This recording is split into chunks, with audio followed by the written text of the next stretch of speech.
Yo, ayo, ayo, ayo, ayo, ayo, ayo, ayo, yo. All right, all right, all right, all right, all right, all right. Welcome back to another episode. My name is Jose Luis. This is No Special Characters, episode 109. What up, what up, what up, what up, what up, what up, what up, what up, what up, what up, what up? My bad. I normally don't start it, but you know what? I'm trying some different things out. So, without further ado, let's just go and get into the mix. Let's go and start this. I know you guys knew how to have to start it with this. You guys knew I had to bring it to something like this. All you Drake talkers. I'm a Drake fan, but I'm not the way you guys were. You guys were delusional. I'm gonna let the music talk. I'm gonna let it talk. You hear me? I'm gonna let it. Take it away. Hey.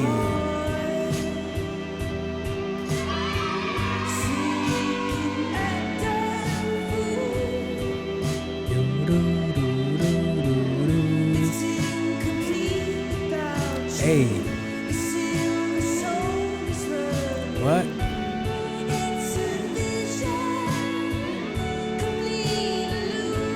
Delusion.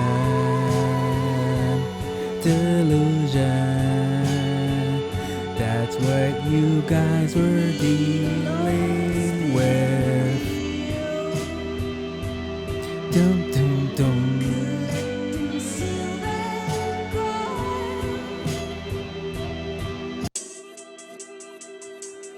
Welcome. You guys thought I wasn't gonna do this? You guys didn't think I was gonna start this episode like this? You guys wanted a response? Here you go. You guys got your response. 11 days. You guys got your response. It's Kendrick, take it away. Me and my niggas tryna get it, ya bitch. Yeah, bitch. Hit that house, they tell me, is you with it, ya bitch? Is you? Home invasion was persuasive. From 9 to 5, I know it's vacant. Yeah, bitch. Yeah, bitch. Dreams of living life like rappers do. Like rappers do. Back when condom rappers wasn't cool. Wasn't cool. I fucked Shireen and went to tell my bros. Then Usher Raymond Let It Burn came on. Hot sauce all that nata rhyming. Yeah, bitch. Yeah, bitch. Park the car, then we start Rhyming, yeah, bitch. Yeah, bitch. The only thing we had to free our mind. Then freeze that verse when we see dollar signs. You looking like an easy come up, yeah, bitch. A silver spoon, I know you come from, yeah, bitch. And that's a lifestyle that we Never know. Go at a revenue for the revenue. Barry. Oh, hallelujah. Pick your poison, tell me What you choosing? everybody go Respect the shooter. but the one in front of the gun lives Lives forever. One in front of the gun forever. And I've been hustling All all day. day, this away, that away, through canals and alleyways, just to say, money trees is the perfect place for shade, and that's just how I feel. Nah, $8 might just fucking Main bitch, that's how I feel. Nah, $8 might say fuck them niggas that you came with, that's just how I feel. Nah, $8 might just make that Main switch. Yeah.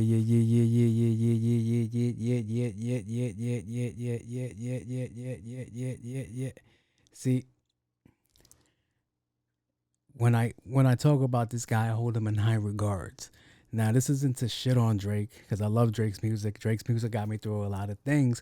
But one thing we're not going to say is that he was actually going to see him. You know what? I heard the response record was supposed to come out today. So I'm going to be watching it. And you guys might get my own live reaction time for when it comes out. And I'll play it over the speakers, because it shouldn't be able to be a copyright infringement, because it would be too new. So let's see how that goes. But until that happens, I gotta play the God. I gotta play the homie. The big homie. I gotta let you guys know who this man is. To Pimp a Butterfly wasn't one of the albums. Telling me. I'll turn it up. Hold up. Soundwave, turn this shit up, nigga. Tell me who the bitch nigga hating on me. Jumping on my dick, but this dick ain't free. To Pimp a Butterfly, another classic CD. Ghetto lullaby for everyone they MC. Blow, blow, blow, nigga, not R.I.P. My diligence is only meant to write your eulogy.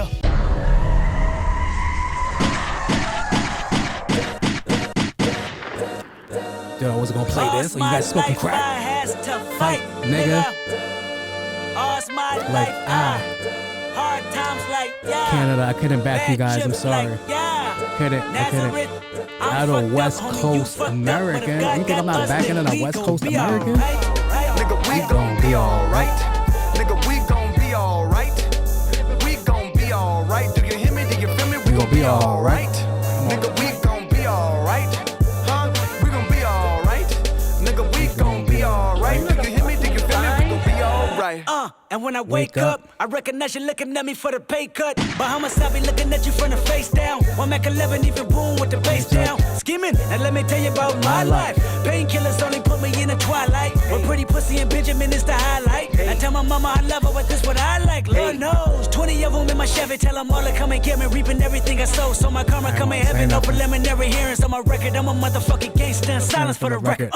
Tell the world I know it's too late. Boys and girls, I think I've gone crazy. Trying to side my face this all day. Won't you please believe when I say, when you know we've been hurt, been down before. Nigga, when our pride was low, looking at the world like where do we go? Nigga, and we hate poor, wanna kill us dead in the street for sure. Nigga, I'm at the preacher's door. My knees getting weak and my gun might blow, but we gon' be alright. Said we gon' be alright. Said we gon' be alright. That means Drake too, because this is just hip hop. This is just lyricism at best. That's all I ever want from them. See, the thing is about this beef that's going on right now, everybody thinks it's going to lead to the street. I know what Kendrick said. Kendrick said he didn't care about his OG. Kendrick need to calm down a bit, because that's still who that person is. And I'm so scared to even mention his fucking name that I'm not even going to mention it. But I know who we talk about, people that knows who we talking about. Yeah, it doesn't need to go to that. It just needs to stay lyrical. Yeah, you don't like him. We get it. Shit happens. But other than that, this is about music. Whenever it came down to this conversation about music, when it came down to this rap battle that we all wanted, this fight to take care, it never is meant to go beyond lyricism. That's all I wanted. See, Drake has bars. He does. Give it to him. Tailor Made, listen to it. Amazing. Great album. Great song. Oh, I don't know if you guys can hear it. There's going to be a lot of distortion, a lot of noise in the background because it is hot, and I need this fan on to keep these things from overheating. And once again, it is hot. Tailor Made, cool.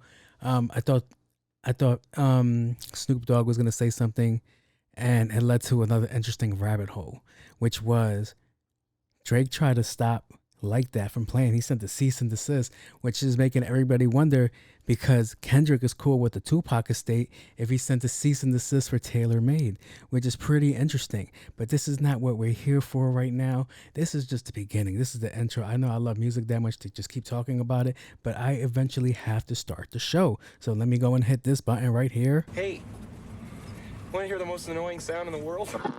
You're listening to Special characters. Hey, yo. Son, welcome everybody to another episode. Appreciate you guys. Episode 109. Hopefully you guys liked the last episode. Welcome to the new listeners, the new watchers, the new viewers, the new commenters, the new subscribers, the new sharers, the new everything. Shout out to you guys. And for the OGs, welcome back. Thank you. You guys are possible for this event to still be a thing. And another thing, let me stop. How's everybody doing? Hopefully everybody's doing great out there. Hopefully you guys are trying to still reach your goals. If you aren't trying to reach your goals, hopefully you've reached your goals, and now that you reach your goals, you set yourself a whole new set of new goals to keep going. Don't let something hold you back. If you take a fall back, just take a second to gather your thoughts, catch your breath, reset yourself, and go after that motherfucker again. All right. I don't know if I mentioned my name. My name's Jose Luis, and the results came back in. I did a poll, and the reason I had to do a poll is because I was trying to figure out if I wanted to keep running the name Jose Luis, because I've been hitting a snag. Is it really a snag? It could be a good thing. It could be a negative thing. See, the thing is, Jose Luis is such a common name, but as of right now, the person that holds the most weight with his name is the singer, and his name is Jose Luis. The second person that holds the second most weight is the one that I use in the beginning of the intro of the videos, which is we hear Jose Luis, Jose Luis, Jose Luis. That's a guy that does a TV show. So I don't think I'm number 3, 4, or 5, but I'm on the list at the bottom, but I'm still on the list. So because Spotify knows that I use this name, and me and Spotify have kind of been going through some things, is that there's a link. So it'll say my name, right? It says Jose Luis, co-host Jose Luis. But if you click the name, it takes you to that man's page. Now, I'm wondering if that's vice versa. Now, I'm wondering if, all right, I don't think my fans are really going to the Spotify and clicking the name, but I'm wondering if his fans are going to go click the name and my material pops up. Because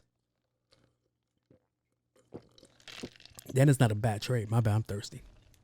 But, yeah. So I was thinking about reverting back to the All My Cool J name, which I don't want to give up. All My Cool J is always All My Cool J. I have had that name since 2012. Ain't nobody going to tell me nothing about that name. I just don't use it on the soundboard. Also, as I mentioned before, when it comes to the show, people don't even address me as that. They address me as Jose. Like, hey, Jose, all the time. So it's like, all right, if I'm going by, I'm All My Cool J, and then these guys are going like, hey, Jose, it kind of defeats the purpose. That's why the switch was made.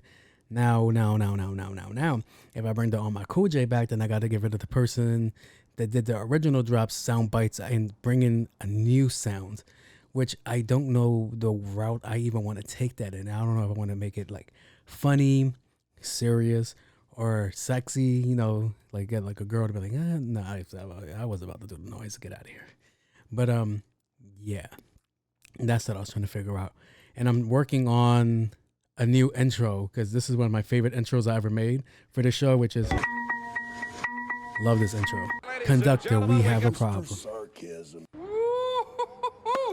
I want to make another one of these for the show in the air right and now? see how that I know goes. I can feel it all the way down in my plums. Bing, bang, boom. So yeah, I wanted to do something else like that, but I don't know which direction I want to take it in, because when Drake dropped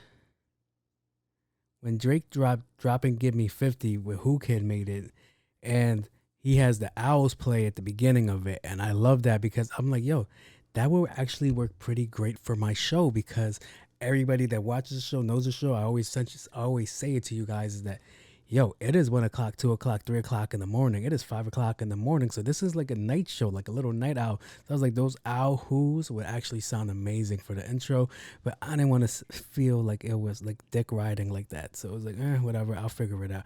But I did find another soundbite that I'm going to go with. So let's see how that goes. So without further ado, let me go and jump into the first thing on my docket that I had listed, which is, I was watching a doc today on Viceland. And Viceland, you guys just find the most boldest people to go places, and it's pretty amazing. I always think about this guy that went to Japan, and you know, tattoos are illegal in Japan. So this guy went to this guy to go do like a secret tattoo, and then he has a whole interview in front of the guy's place, and he's like, yeah, look at my tattoo. And I'm like, nigga, he just told you it's illegal there. You over here showing off your new tattoo. Like, what are you doing? So yeah, they always find these like interesting people to go to these places, and it's like, of course they know you're a tourist. Of course they know you're a tourist. You're the wrong complexion. You out here wilding, son. So I was like, okay. So I'm watching this documentary, and it was like it was called like the last lawless town in the world. One of the world, which I don't believe is fucking true. I believe there's mad towns in this world that doesn't have any real law enforcement or any rules. So it's a place in the Andes Mountains of Peru, right? it's in the middle of, it's right next to a glacier. How they found this place is fucking nuts. But I'm like, okay, so it's in the Andes Mountain. It's pretty high up in the air. It's so high that when you drive up there, your GPS goes like, yo, watch out for shit in the air. It's like, you're now taking flight. That's how crazy that shit is. And then it was like, what is that, siren? And then it's like, okay, like, oh yeah, this is one of the most dangerous places you could go to. So they find these 3 white dudes to go over there, and it's like, all right, this is one of the most dangerous places you could go to. All right, don't do nothing that brings attention to yourself. Don't do nothing that really makes people stare at you. And they were like, all right, sure. So the place I'm talking about is called La Rinconada. El Rinconada, right? El Rinconada, right? So they go to this place, and they're in their finest of clothes. Like they tell you, like when you go to certain places, like let's say you like step out of the resort or whatever place you go to, they're like, yo, try not to stick out. This dude came there with a yellow goose in this dirt poor town with cutthroats and killers and like high sex trafficking, drug trafficking, and all this shit. They went there. Of course I'm going there. Of course I'm setting up shop in a place that's called the last town on earth with no laws. Are you fucking smoking dust? I'm out there. No, they're going to be smoking dust if I'm out there. So it's like, okay, like these dudes come through with their $1,000 cameras, colorful, fresh, clean clothes. And when they get to the town, right, you know, you ever been to a poor place? Everybody has like, you know, shit that you donated like 5 years ago. They got that shit on. They're wearing like a fucking Mickey Mouse shirt, but they have an AK-47 strapped to their back. Yeah, you'll see shit like that. And it's like, okay. Now, you think about that. You're like, all right, okay. This town, everybody had the same fucking uniform. They all had the same uniform. They all have the all black overalls with blue stripes of the name of the company that makes it. They're all wearing it. There is not nobody wearing nothing different unless they're going to the discotheque, because that's when you really got to show up. But from the morning, from 7 a.m. to 7 p.m. at night, everybody's wearing the one overall outfit, all black. It's like a fucking assembly day. So I'm like, yeah. He's like, I feel like all the eyes are on me. I'm like, yeah, nigga, you wearing a bright yellow coat with a fucking camera. That's fucking, he had a drone going around in the air. And I'm like, they are fucking lining you guys up as we speak. So it was the most funniest shit, because it's like, yeah, every time I see these videos of these guys that go to these places they have no business being in, and it's like, all right, something happens, you guys get kidnapped, killed out there. You're going to be like, well, now we're going to have to enforce shit over here. It's like, because you wanted to wear the bright yellow coat, you goofy bitch.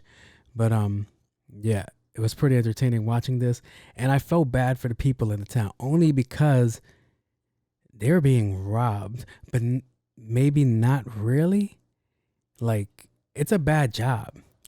It's bad work-wise, food-wise, weather-wise, condition-wise.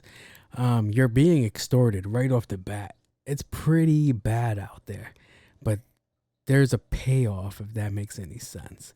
So one of the things I noticed that they were saying is that, like, all right, so there's 30 days of the month.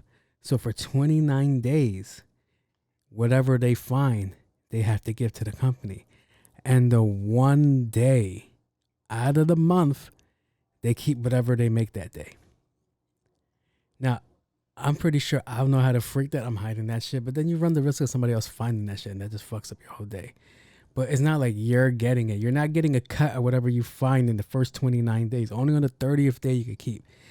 But I'm like, hell no, I would never do that shit. But then this little viejita, this old lady comes up and she was like, I just made $700 to $2,000 in a day. And I'm like, kind of get it now. Kind of get it. And tax free. Shit, everything better be tax free. There's no fucking laws over there. There's no fucking anybody keeping anything in place over there. There's high pollution, crime, and everything there. All right, yeah. I don't think, yeah, if they're paying taxes, they gotta fight somebody, because that's fucking crazy. So, if on the work end they're starting off with like, all right, we're extorting you for 29 days. Okay, well, what else you got? It was like, yeah, what's the death rate around here? Every day, huh? every day. When's the last time you seen somebody die? Just before you guys came, like right around the corner, somebody just died.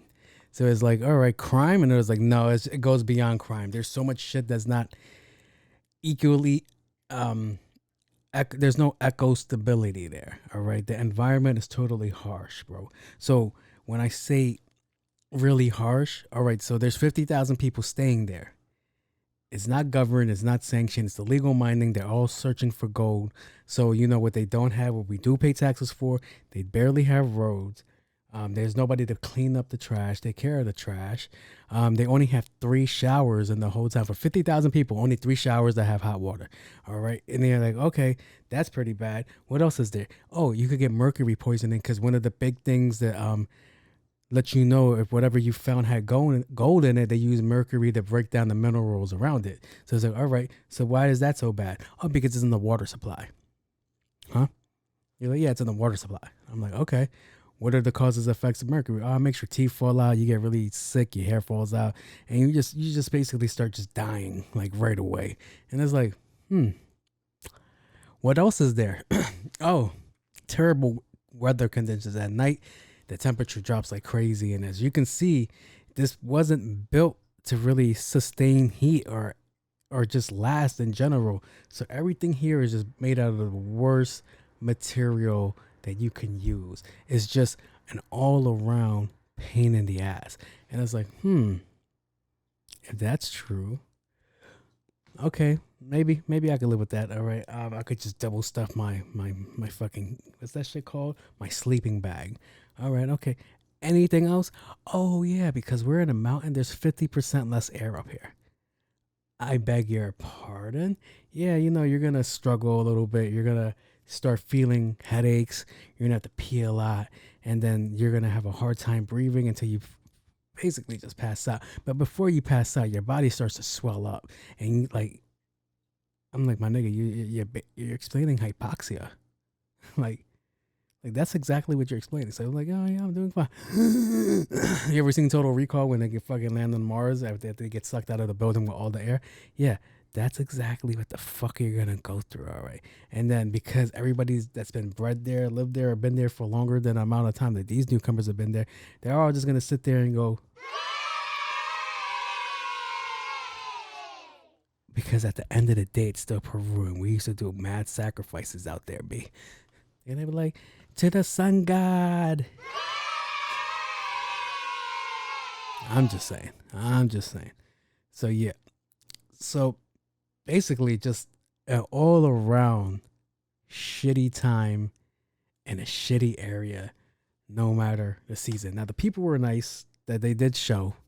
They were very cool. They were very nice. They were very calm. And then every time something happened, I was like, nah, I didn't want to pull out my camera because I didn't feel like being stabbed for that shit. And he was like, we spent our first night there. We heard people screaming, the drunk people breaking glass, and then somebody got shot, and then screaming for help, and there's nobody that's coming because there's no fucking taxes being paid there, so anybody could get paid.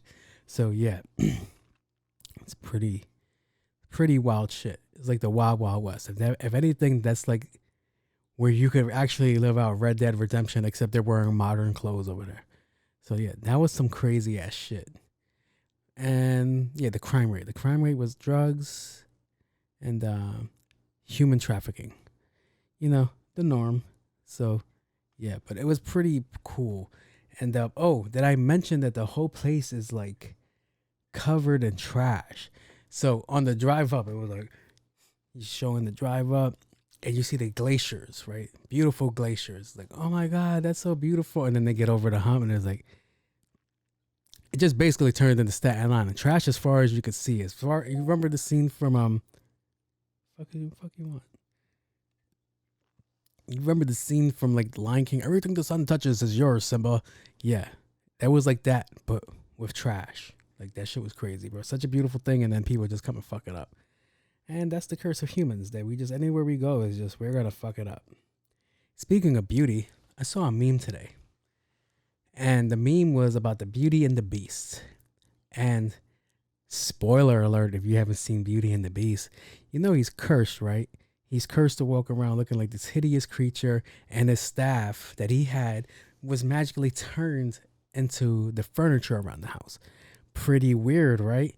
So there's a scene where the villagers are coming to the castle to attack the beast, and you know, I ain't see that shit by real nigga. But the only beast I respect is the nigga from X-Men. But he's like ready for it. He's like, all right, they gonna come in, I'm gonna do whatever I gotta do. And he's holding, no, he's not holding, was he? He was holding something. But there was a dresser, right? That's what it was. There was a dresser there, and he's hiding behind a pillar, waiting for the village people to come in, and he's holding a bat. And everybody's like, hold up. Is the bat a person, or is it just a bat? Is he about to beat the dog shit out of somebody with another sentient being in his hand? Because that's crazy. That's like you're walking with your child, your youngest, your baby, right? You're walking with your baby, somebody starts some shit, and then you just start using your baby as a fucking baton to beat the shit out of somebody else. And then you carry on with your business like you ain't just beat the shit out of somebody with a fucking baby. But it's like, that's basically what that looked like. I'm like, we need answers, Disney. We need answers. Because there was another scene that nobody seemed to brought up, which was he was destroying furniture in his castle, right? There was a room filled with destroyed furniture. And they never mentioned, hey, is that just regular furniture, or did you just slaughter the shit out of mad people?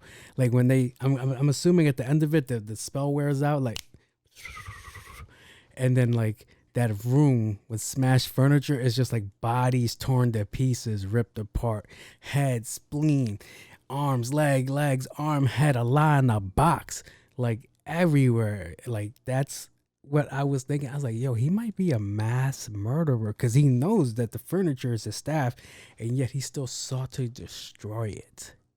So I'm like, that's some crazy shit. And what's the excuse? I'm a beast. And it's like, I don't think that's going to hold up pretty much in court, because you seem pretty fucking like you're there. Like you get what's going on. You grasp what's going on. You just didn't care. You were just angry. You can't say it's a heat in the moment thing, because that could have been like one object. But my man slaughtered like at least 7 or 8 IKEA furniture pieces. And I'm like, this nigga's a killer. He is a killer. And then what about the pervy furniture? Like the Glenn Quagmires of furnitures.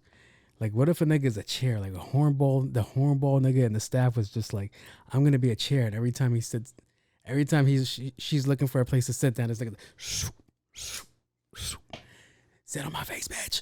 So, yeah, I'm like, how many of them?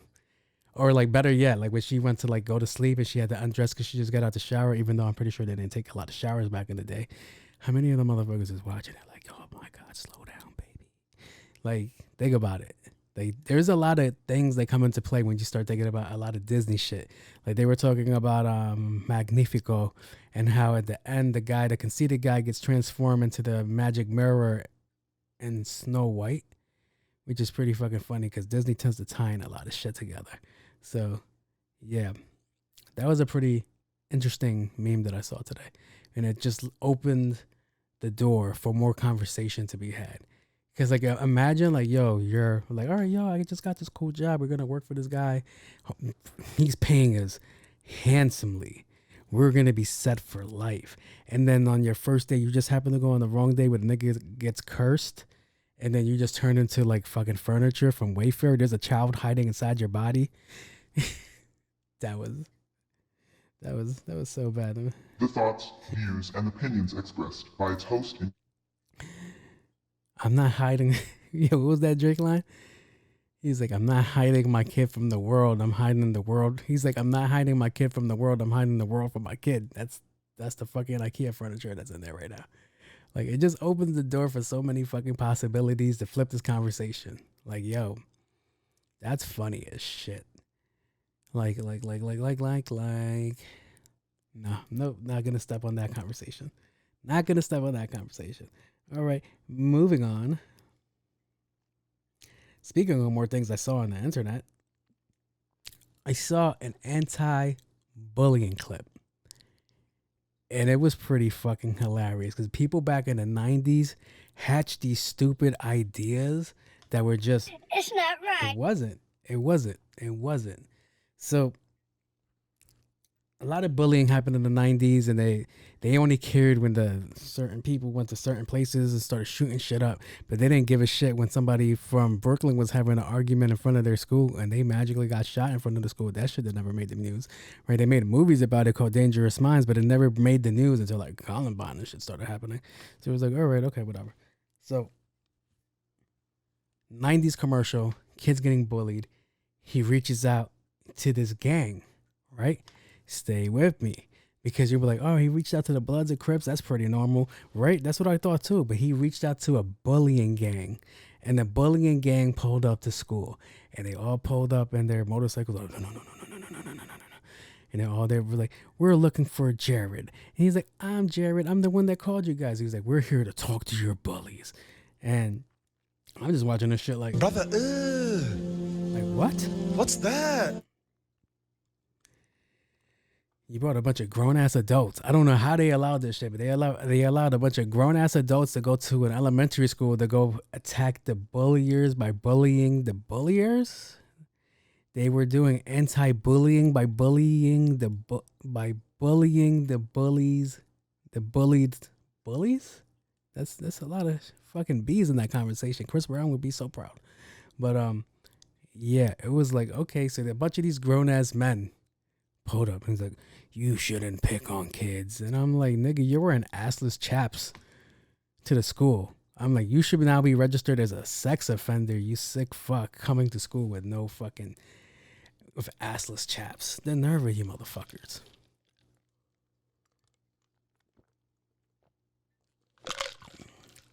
My bad. So, it got me to thinking, would that have worked at the schools that I went to? Would that have worked? And I can tell you right now, these these 4 eyes that you guys are, I'm looking at you guys through with, some kids were about that life. Some kids' situations at home were so fucking bad that they didn't give a shit what kind of energy they put out into the world. So they didn't care. See, you will always tell when people were sheltered and they're trying to act tough, like they came from a loving family. They came from a family that gave it to. They grew up with fucking Carl. Oh shit, don't want to talk about that. They grew up with Carl and Harriet Winslow. They grew up with Uncle Phil and Aunt Viv in their real lives. They didn't get that treatment from watching TV like some of us did. So it's like, okay. So I went to a pretty bad school. The main thing that is known for was an infamous brick fight. You heard it. There was a brick fight. Not of cocaine, but actual red clay bricks. And they were doing construction at the school one time. A fight broke out and everybody started beating the shit out of each other with bricks, right? And then this kid ran onto the street and got ran over by a car. So somebody was cheating because they weren't using a brick. So, yeah, that's what my school, the main thing it was known for. The other school I went to, the fucking principal was murdered. It was just a lot of shit. So, yeah. And then in high school, fucking the majority of the principals there was doing what's the word? Embezzle. So yeah. How did I get here? Oh yeah, kids that were about that life. All right, so I'm not gonna mention no names. If the homie watches this, he watches it. If his brother watches it, he watches it. So the homie had a little brother that wasn't really that little, but he really wasn't about that life. He was really kind, nurtured, and loved, right? Opposite of what his brother was. I'm pretty sure he got it, but you know, once you're in the streets, you're in the streets. So no disrespect, homie. But what happened was, this is junior high school. He's probably in high school at the time. So his brother was getting bullied. I told him, let me handle it. And he said, nah, I got it. I was like, but the kid ain't, he talks a good game, but he not about that. And I'm like, in anything, there's only one person that's with him that's about that, but so I'll back you up for that one because I don't like that motherfucker anyway. He said, nah, I got it. Okay. He had it. He fucking had it. So he went up to this kid. Kid said, he was like, yo, I just want you guys to be cool. He went up to him like, yo, I just want you guys to be cool. Like, there's no need for none of this shit. And if anything, I'll fuck you up. The kid was like, fuck you, try. He did. He broke his fucking neck. Like, didn't kill him, but he had to do a lot of physical therapy to get all this fucking movement back, right? So, great example of somebody being about it. The other thing was, all right, so that kid wasn't about it. Huge talker. When it came to backing it up, backfired, neck brace, whole summer long. He looked fucking stupid. Fuck him. Shout out to you, homie. I would say your name, but I don't know. I don't feel like saying names. So, next person.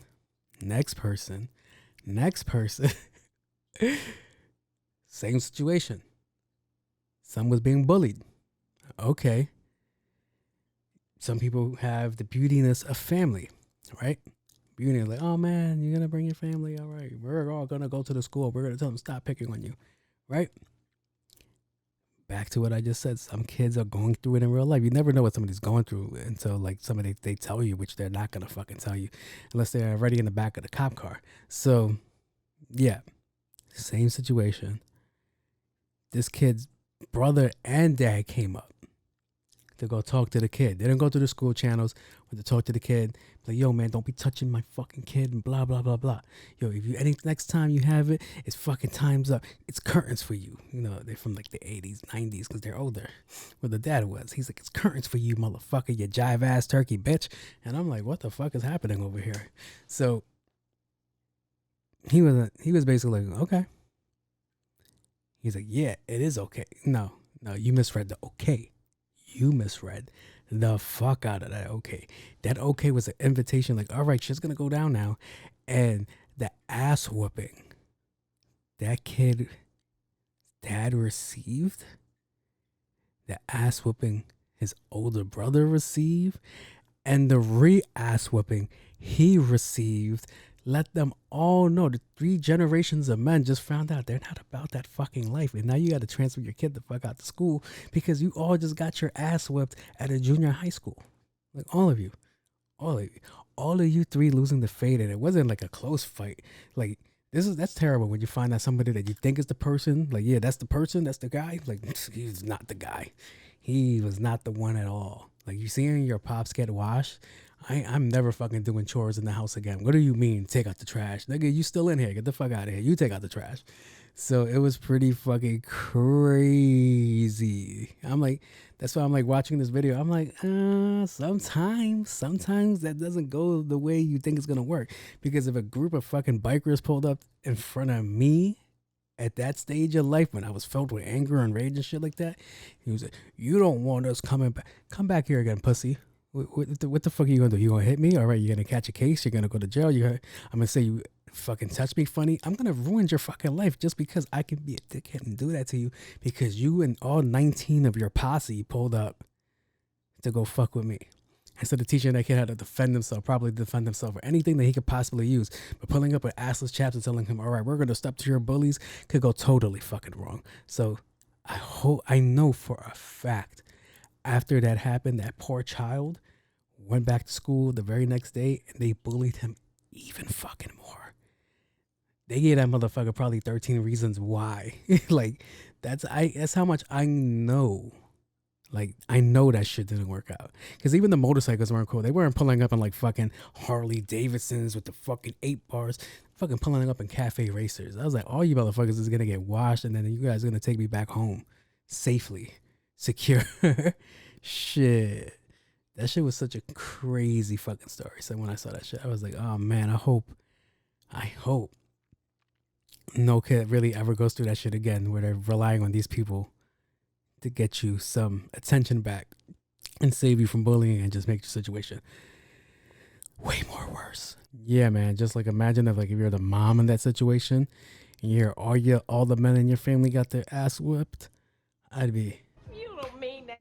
No, not that one. Sick to my stomach, fam. I'm sick to my stomach, fam. Like, yo, you all got your ass whipped. There's literally nobody in this house that can protect me. That's fucking nuts.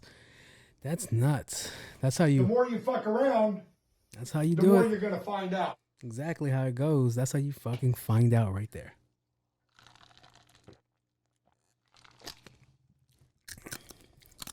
Today's episode is sponsored by Ice.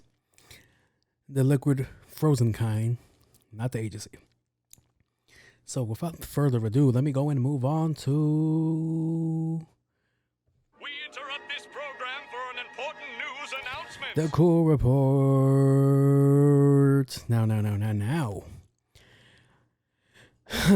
There's so many places to start with, but I really wanted to come here talking about Euphoria diss track. Do I want to play it? No, I don't want to play it because it's all in DSPs now, which means I'll get copyright banned and all that shit. And depending, he's Universal. Yeah, I can't do Universal because I have 3 new episodes right now that Russia can't listen to. At least Belarus can't listen to because of the copyright bans over there. So this is for you guys. I won't play it. Now. Back to you Drake stands. To you Drake stands that were giving us countdowns. That doesn't work for this man right here.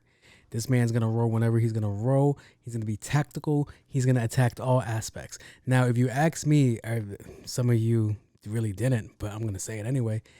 Drop and give it 50. I already told you I was disappointed in. I didn't think that's what he should have dropped. I didn't think I wasn't expecting that. It was a good song, but it wasn't what he's dropped before. It's not how I expected him to react. Also, if you ask me, those were still jabs. There was nothing hard hitting in that song at all. And I do think you guys have your count wrong. There's no one, this isn't no 1-2 to 1. This isn't no 1 to 3. It is actually, no, it's a 2 and 2. All right. Because he dropped an extra song, which no longer gave precedence to the ratio of who we're giving the point to. All right. So Like That dropped. And that was the diss. But it wasn't really, there was no name on that bullet. We knew who he was talking about, but he didn't put no name on the bullet. So after the time, we're like, we don't count that shit. But it made sense why he didn't put a name on the bullet, because he knew the cease and desist was coming. It was on the way. So that was pretty smart. He dropped and give me 50. And I gave the round in the beginning to Drake. I was like, it's catchy and it could play. It has replay value. And when I said it, I was like, all right, it's good. People are going to be re-quoting it. They're going to be saying lines, blah, blah, blah. You were a size 7 shoe. But at that point, that's what I'm saying. He wasn't really saying nothing that he couldn't come back from. He was making fun of him, but there was nothing deep enough to hurt him. So I'm like, okay, so one of the theories was like, all right, so if he responds, if Kendrick were to respond the way he actually fucking did, will we look at it like, yo, he wasn't really going at you that hard. You're wilding out for that, which is this new way of thinking that these kids think is the way the world goes. Because if I say something about you, I'm not responsible for what comes out of my mouth, because I take all forms of disrespect as legit disrespect, and I'm gonna go over the top with it. You ever heard that joke like, oh my God, your mom so... You ever seen that skit with Katie the Don? And she's in the car with a girl and she's talking to her, and she's like, one of the girls goes to Katie and she's like, yo, that's what your mom's eyes are cross-eyed when she cries. No, that's what your mom's eyes are cross-eyed. So when she cries, the tears roll down her back instead of just going straight down. And she was like, And she's like, that's why your grandma's dead. Psst, the bitch ain't got no kneecaps. Like, yo, she just went in like, all right, over the top. Like, all right, it's going to hurt when I take shots at you. And that's exactly what happened. And then people were looking for sympathy because of that shit. And it was like, you really need to sit down and realize that the art of war when it comes to hip hop is once you start seeing family members, once you start mentioning wives, you open a door that you did not want to open. And that's the way it goes. So, yeah. So the first round I gave to Drake, but now in hindsight, after 4 weeks later, I was wrong in that. That goes to Kendrick. Like That is still on the charts. Like That is going off in places and people are reciting the lyrics. But I'm sorry. The ladies are reciting the ad-libs. They're out here going bum. Like, it's crazy. It's crazy. It's crazy. Or they're doing that shit. And it's fucking hilarious. And once you get girls to like take your side, and this is where Drake has always been strong in music when it comes to beefs, is that once he gets the ladies to back him up, it's a wrap. Like, but this is the first time I'm seeing him get something like that, because like that is equivalent to Stay Scheming, which is somebody else's song that's going to get fucking recognition and there's nothing you could do about it. So, and it will be played at every fucking club.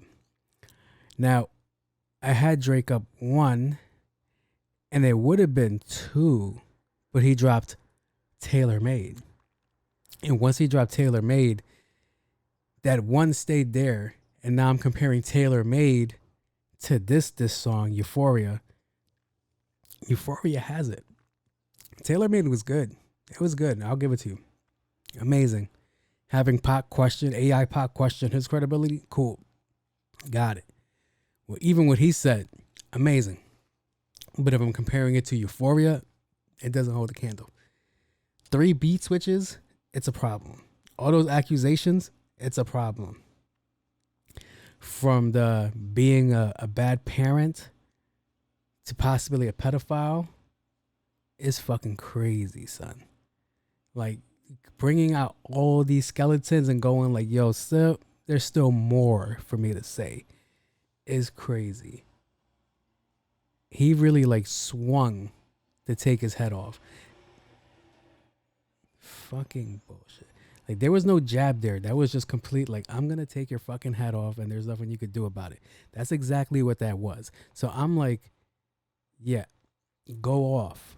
Go off. Fuck it. I'm sorry. There's going to be noise in the background because I don't want to interrupt what I'm saying. I don't want to kill the vibe, the flow, and all that shit. But there was so many things that go along with it. It was pretty entertaining. Like, even the name of the track, Euphoria, Drake helped write Euphoria. So that's pretty like, all right. Hold on, I'll be back. I'm fucking tight now. My bad. Fucking cock munchers, bro. They come here at fucking 12:30. They're fucking ahead of their schedule. Mad fucking annoying. And then they're blasting music. And I got another Guyanese fuck with his fucking whole shit rattling because he has a whole $200 fucking sound system in his shit. Fucking garbage, bro. Sometimes fucking living here is annoying. Like, that shit is annoying. Back to Drake. Euphoria is the name of a show he worked on. I think he's a co-producer or producer in that show, which is like, all right, that's where the name comes from. And then it was just a whole bunch of other things that added to it. That just had everything in it. Like that's a full balanced meal, if that makes any sense to you guys. So the conversation was, it was like, all right, the full song is 19 minutes. He only left 6. So which leads me to believe that, all right, there was bars for like Cole in there. Like, there's definitely bars for Cole if he didn't apologize. So it's pretty interesting. And then it led me down another rabbit hole because I'm like, okay, this is personal. This is really personal. And I'm looking at Cole a little different too. I'm no longer looking at him like, yo, why the fuck did you apologize? This now looks like, all right, he received a phone call from somebody on K-Dot's team. And he was like, yo, look, this isn't what you think it is. This isn't just lyrical miracle bullshit. I don't like him. I don't fuck with him. I'm going to take his fucking head off. You're in something that you shouldn't be in. And you have to thank somebody that sometimes when that shit happens. You ever been in a situation and then somebody older looks out for you?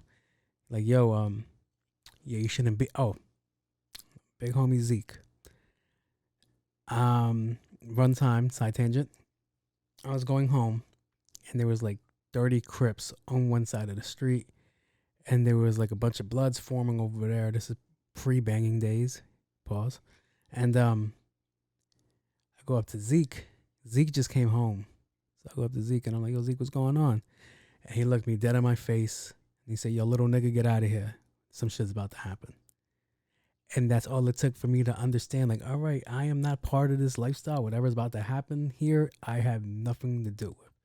And I looked at his brother and I was like, whatever you want to do, bro. Whatever you want to do. I was like, we should just leave because we are not part of this. But yeah, man, that shit is crazy, son. So I think, I look at that different. Like what K-Dot just dropped was 100% personal. And let us know that he did not like him. He had a bar where he said he didn't like him, and people didn't really catch the bar like that. See, a lot of you. All right. So what annoyed the shit out of me the most out of this conversation was that people weren't trying to acknowledge that shit was said. They were saying that that was a pack of ass. He didn't say nothing and blah, blah, blah, blah. And I'm like, I could say the same shit about Drop and Give Me 50, but I didn't, because Drake actually said some things that was like, okay, I want to hear more. And it worked. See, I think when it comes to this beef shit, Drake had information that might have been outdated. I think Drake thought that this man was not on some real, like, I don't like you shit. I think that's why we receive these mild ass bars. Like, oh, you're short. Like, oh, your check gets cut mad different ways. And it's like, all right, there's nothing that Drake said that's like, all right, it's beyond like, okay, we can no longer piece it up. What Kendrick said, let me know. There's no way we're piecing this up. I don't like you. Fuck you. Which means, J. Cole, don't get involved with this shit, because we about to start shooting and you have nothing to do with this. Yeah, top 3. Yeah, we're lyrical monsters, blah, blah, blah, blah. But you don't want nothing to do with this. Shit's going to get ugly and you're going to get caught in the middle, and it's not going to go in your way. It's not going to go in your favor. So please step the fuck back. Because as I stated, one of the lines he said in his diss track was towards somebody that's in the industry that's a powerful figurehead.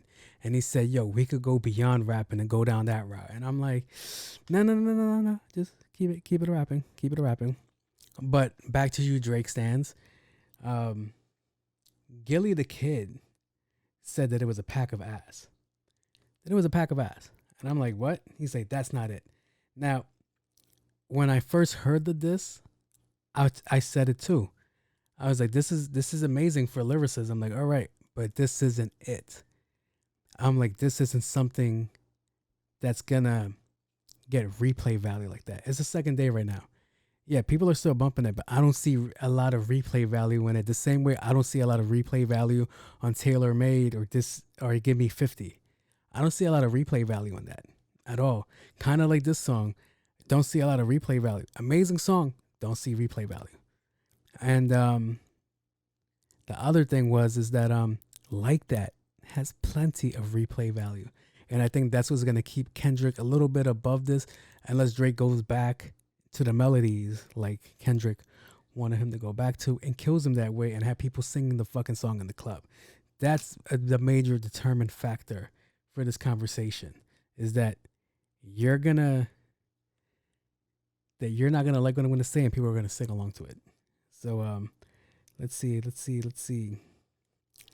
Gilly the Kid, or Gilly the King. I'm gonna show you some respect, because I do respect you as a podcaster. You're amazing. You and Wallow are amazing at what you do, but you should have had never opened your fucking mouth when you have songs like this. Should have never opened it. If I have a song like this, I'm not even saying anything about K. Dot. I'm not saying anything about Drake. I'm not saying anything about Gilly. Never. And I know you're like, you don't really do hip hop. You don't have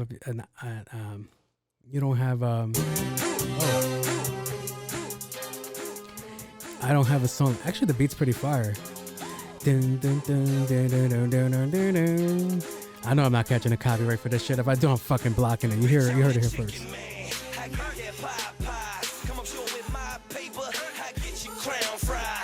I'm the chicken man. I got that KFC. My niggas cook it up. Original recipe. Bitch, I'm the chicken man.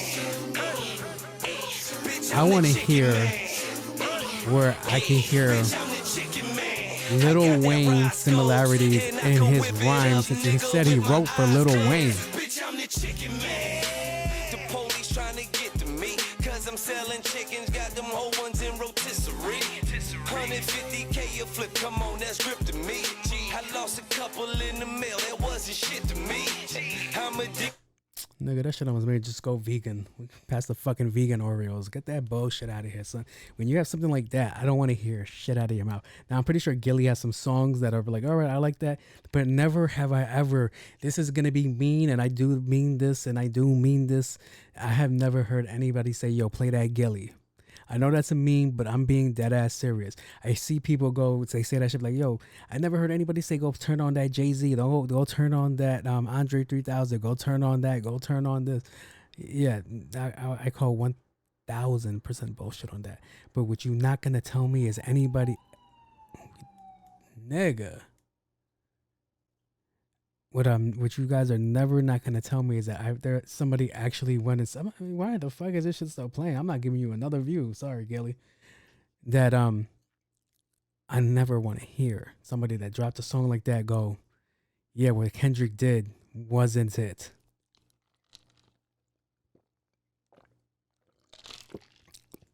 I beg your pardon, Chicken Man. I beg your pardon. What do you mean? What do you mean? What do you mean? What do you mean by that? And then people were shooting him bail. Like, he ghost wrote for Lil Wayne. What song? What song? Seriously, what song? You're telling me this guy penned something for Lil Wayne? How high on lean was Lil Wayne that he needed this man to pen him something? How high? Was this before? See, I'm about to say something that's going to get me in trouble, and I'm not trying to make friends in this industry, but I'm going to just say, I almost said some mean shit there. So let me look it up. Real time. Gilly the Kid ghost wrote Lil Wayne song. That's the beef. Did Gilly the Kid write the Carter one? I want to know the songs. Don't tell me. I need to know if those are the worst possible songs on the Carter one. Was the first thrown in the national spotlight for controversy with Cash Money Records and Stars, Lil Wayne, where he claimed he had ghost written some of the label artists, particularly Lil Wayne. It's all lies. But according to Birdman, it's all lies. That's fucking jokes. When the fucking CEO goes, nah, that's bullshit. He never did it. Which is fucking crazy. Because Birdman he wouldn't even stand on that shit half the time. So yeah. Hold on, let me see. What else I got? No, but I do agree that I don't think this shit has replay value. I don't think it's gonna go up in the club where you needed to go, where it gets the sales up, where it gets the streams up, where it gets any of that up. And so what made this pretty interesting is that Kendrick didn't have this on DSPs for one day and then it went automatically. Whereas it took Drop and Give Me 50 mad times.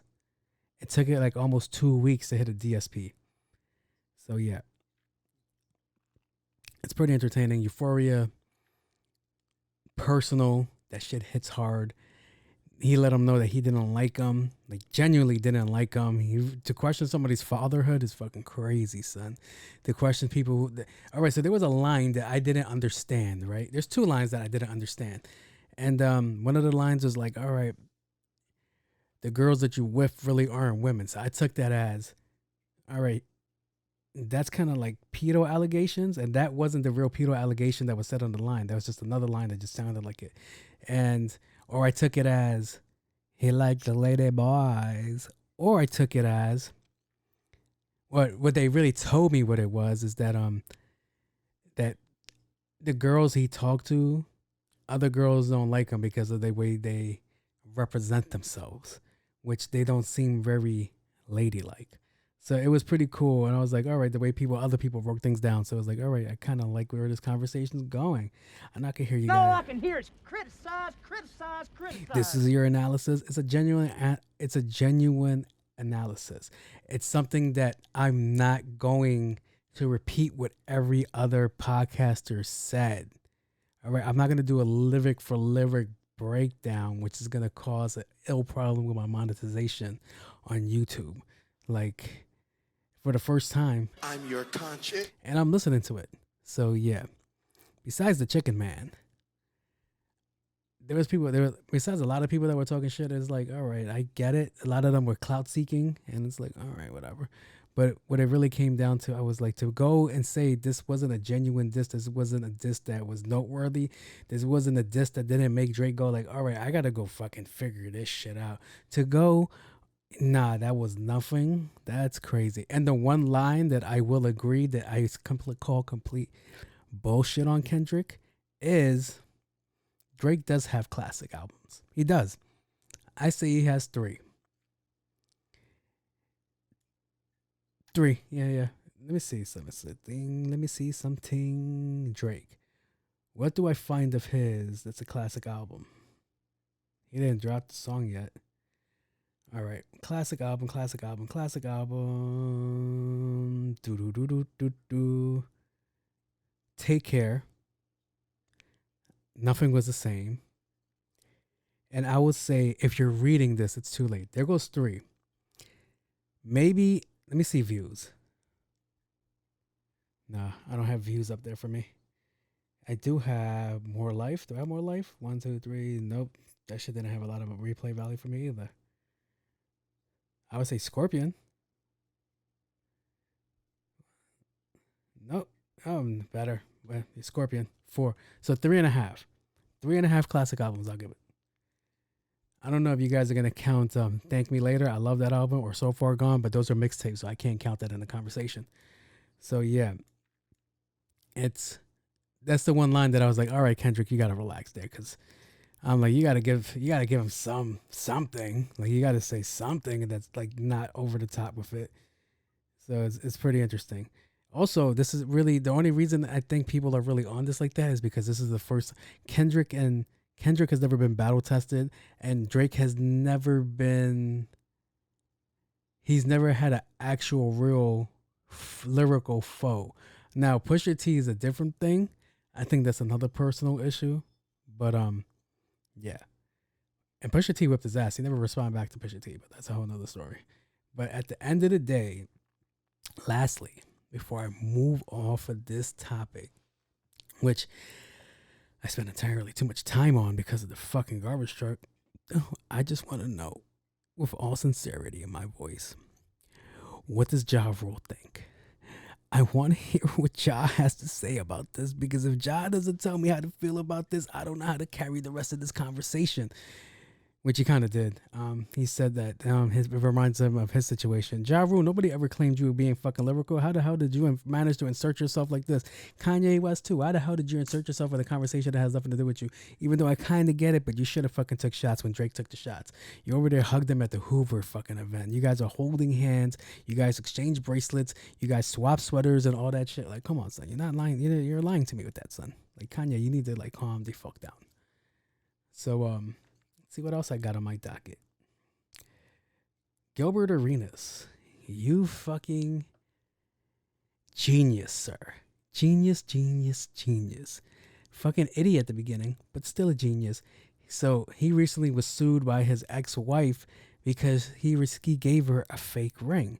And any lady is like, oh my God, I know, I can hear you. I know. You guys are like, all I can hear is criticize. No, you were like, he gave her a fake ring, and you're giving him love for that. I know that makes you sick to my stomach, fam. But you gotta hear what's going on. So he got his wife a $400,000 ring, and 8 days later, she broke up the engagement and didn't want to give the ring back.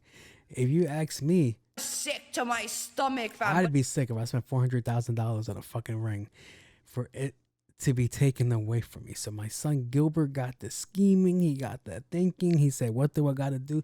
I gotta make this shit work. I gotta get my fucking ring back.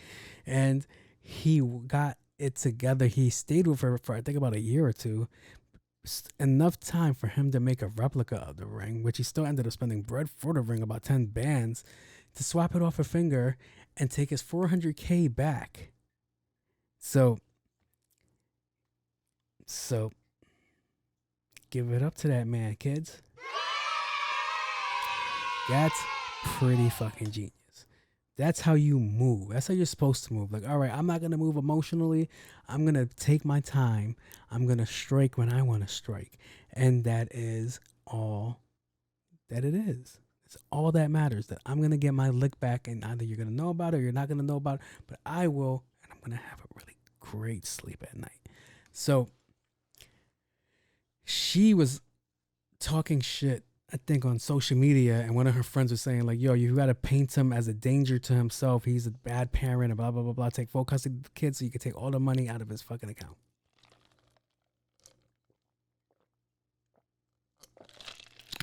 Ladies, if you got a friend like that, get rid of her. She's a piece of shit. Now, nobody knew that he had swapped the ring. Nobody knew. She didn't know. She didn't think anything about it. She's still wearing the ring, right? He does an Instagram post of him holding the ring. And he was like, yo, the ring that you got in your hand is fucking fake. And she got furious. She got mad. She went to court only to find out that the courts didn't give a shit. Because it was gifted to her. It's still in the date range period. Especially if she breaks it up. See, if a guy breaks it up, she could keep the ring. But if she breaks it after saying yes and then goes no, change her mind, that ring could go back, or it should go back. Technically, it should go back. I don't know why girls feel entitled to keep the engagement ring after you fucking said no or broke it up. Now, if you tell me he cheated on you, okay, I kind of get it, but you're still not entitled to that fucking ring. Even though, no, you might be, because it was gifted. But it was gifted. Well, that's different. These two stories are different. She broke it up. It's not like he was caught cheating or anything like that.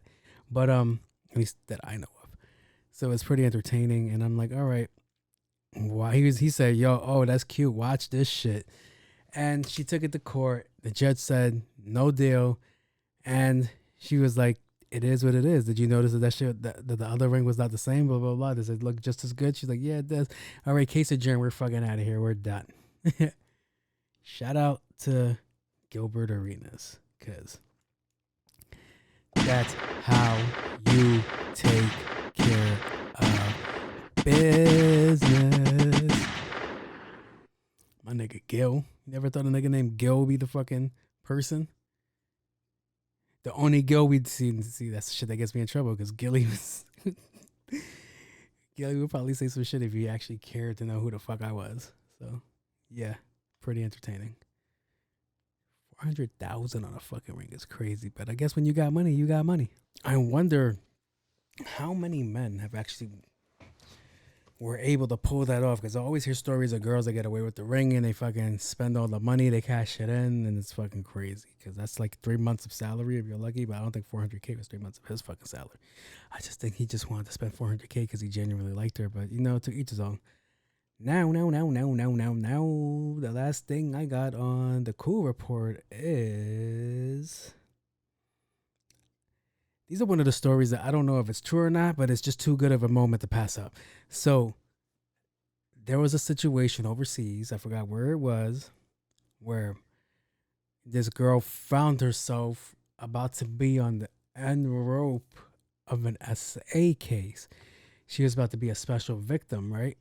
And for some odd reason, fates interfered in another bad way. This is like, I don't even know what this is like. All right. So this girl's at the club. This guy, she's like completely fucked up. She's out of it. She's really not coherent. She doesn't know what's going on. She's not in the right space to make decisions to be like, yes, we could have consensual sex or not. Right? Right? You stick with me. So he starts dragging this girl to an alley, and this guy follows behind. As he follows behind, he looks at him, and he's like looking at the situation. He's trying to gauge it because he's not really saying stop. He's just watching. So he's like, oh, you're freaky deaky like I am. Is that freaky deaky or just freak? It's just freak, right? So he's analyzing the situation wrong. He thinks, oh, you're into this shit too. Do you want to watch or do you want to join? Which was the worst thing he could have fucking said, because the way he joined was not the way he thought he was going to join. So right when he's ready to go take this girl to Pound Town, this guy steps behind him and gets ready to take him to Pound Town. So right before the guy gets a hold of her, he breaks the other girl free. He looks at her and he's like, yo, you should leave now. And she's befuddled. She's like, yo, what? What the fuck is happening? You don't want me to call help? He's like, no. you should leave now. So this rapist ended up having the bad luck of being surrounded by another rapist and found himself getting raped. I can't say these words, guys. They demonetized me even more for saying those words. So, yeah, vigilante on vigilante action. So the guy was so like, I'm already into this shit. This shit's going down no matter what. Didn't care that the police showed up. Didn't care that they were telling him to stop. Didn't tell that they were going to shoot him. He had one thing on his mind, and that was boy booty. All right? Some bussy. That's all he had in his mind was some bussy. He was ready to continue taking it to Pound Town. He didn't care if he had an audience. He was dedicated. And what's really the punishment for that? Oh, you're going to send me to a place filled with dudes like this? You're sending me to Disney World, if that's the case. If you guys aren't grasping the logic, you're sending him to a place where he could do this even more and get away with it. But in this situation, he is not the fucking evil person. It's the one that initiated everything, all right? Yeah, he's an SA person now, but he was getting ready to make somebody else. He was ready to interact somebody else's life, change their life for fucking ever. And I'm not gonna lie, if I was a police officer called to that scene, that would have changed my life forever. So he fucking helped this girl to go so he could do it to this guy that was trying to do it to her. It's a fucking vicious cycle, man. That's like being back in the fucking food chain again. Like, yo, you're over here thinking you're hunting and shit like that, and another alpha predator pulls up like, hey, how you doing? You're about to have a rough night. So, yeah, man, that's such a story that's like, I don't know how true that is, but if it is true, guess what? I commend that person for stepping in and stopping that girl from being assaulted. And as far as the guy that was assaulted, fuck that guy, all right? You opened up a door, and that man was trying to slide into that back door. You figure deal me? That's fucking crazy, son. Didn't have a ring camera, didn't have anything, all right? Didn't have the door knockers on, nothing. He was ready to go walk in your back door, son, and there was nothing you could have done. Who you gonna call? Who you gonna call? You over here committing a crime. Shit. That's always laugh with Omar from the Wire. He goes, yo, when I rob these drug dealers, who the fuck they gonna call? You're breaking the law. Who are you gonna call to go against me while you're breaking the law? Yeah, I'm breaking the law too, but they're gonna ask you about your shit first. So it's pretty entertaining. So, god damn it. That's the end of the cool report. Hopefully you guys enjoyed that section.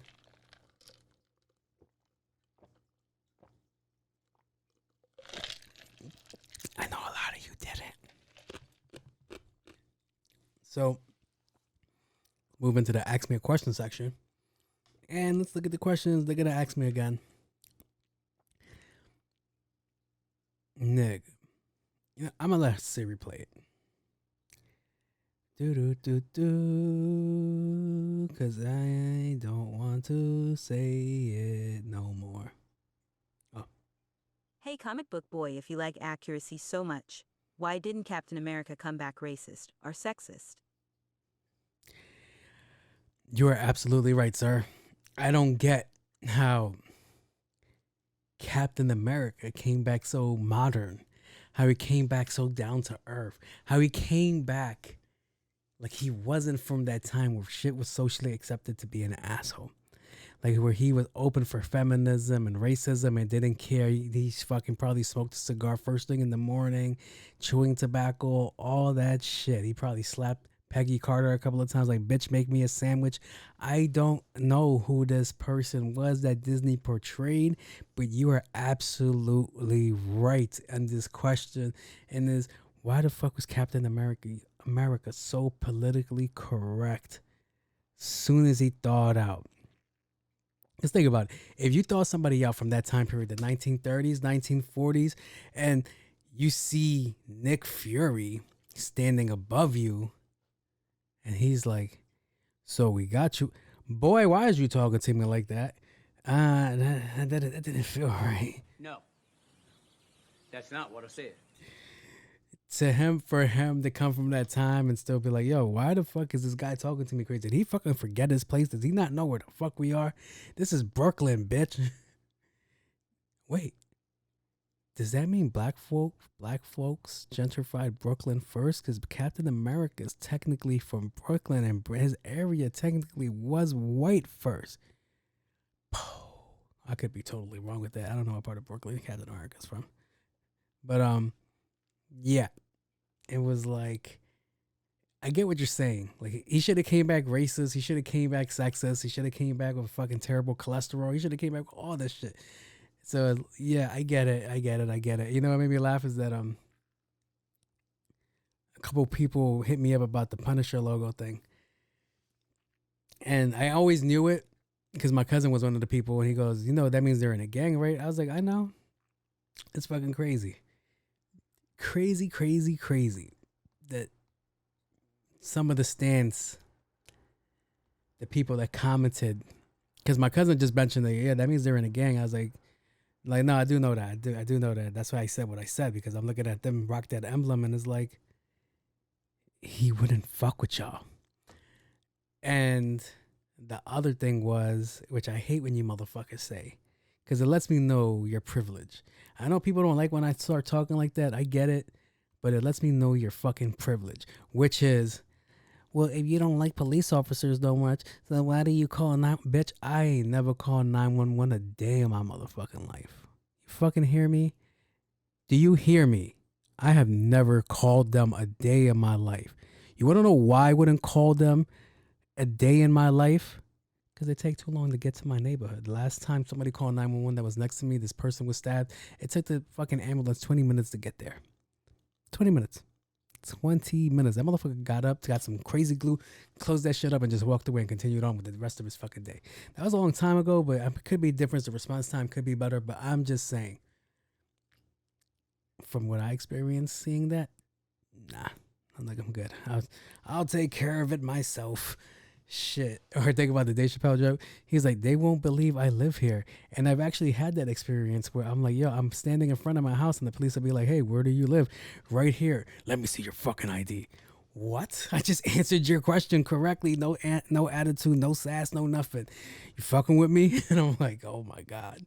So yeah, Captain America definitely should have came back on something like, yo,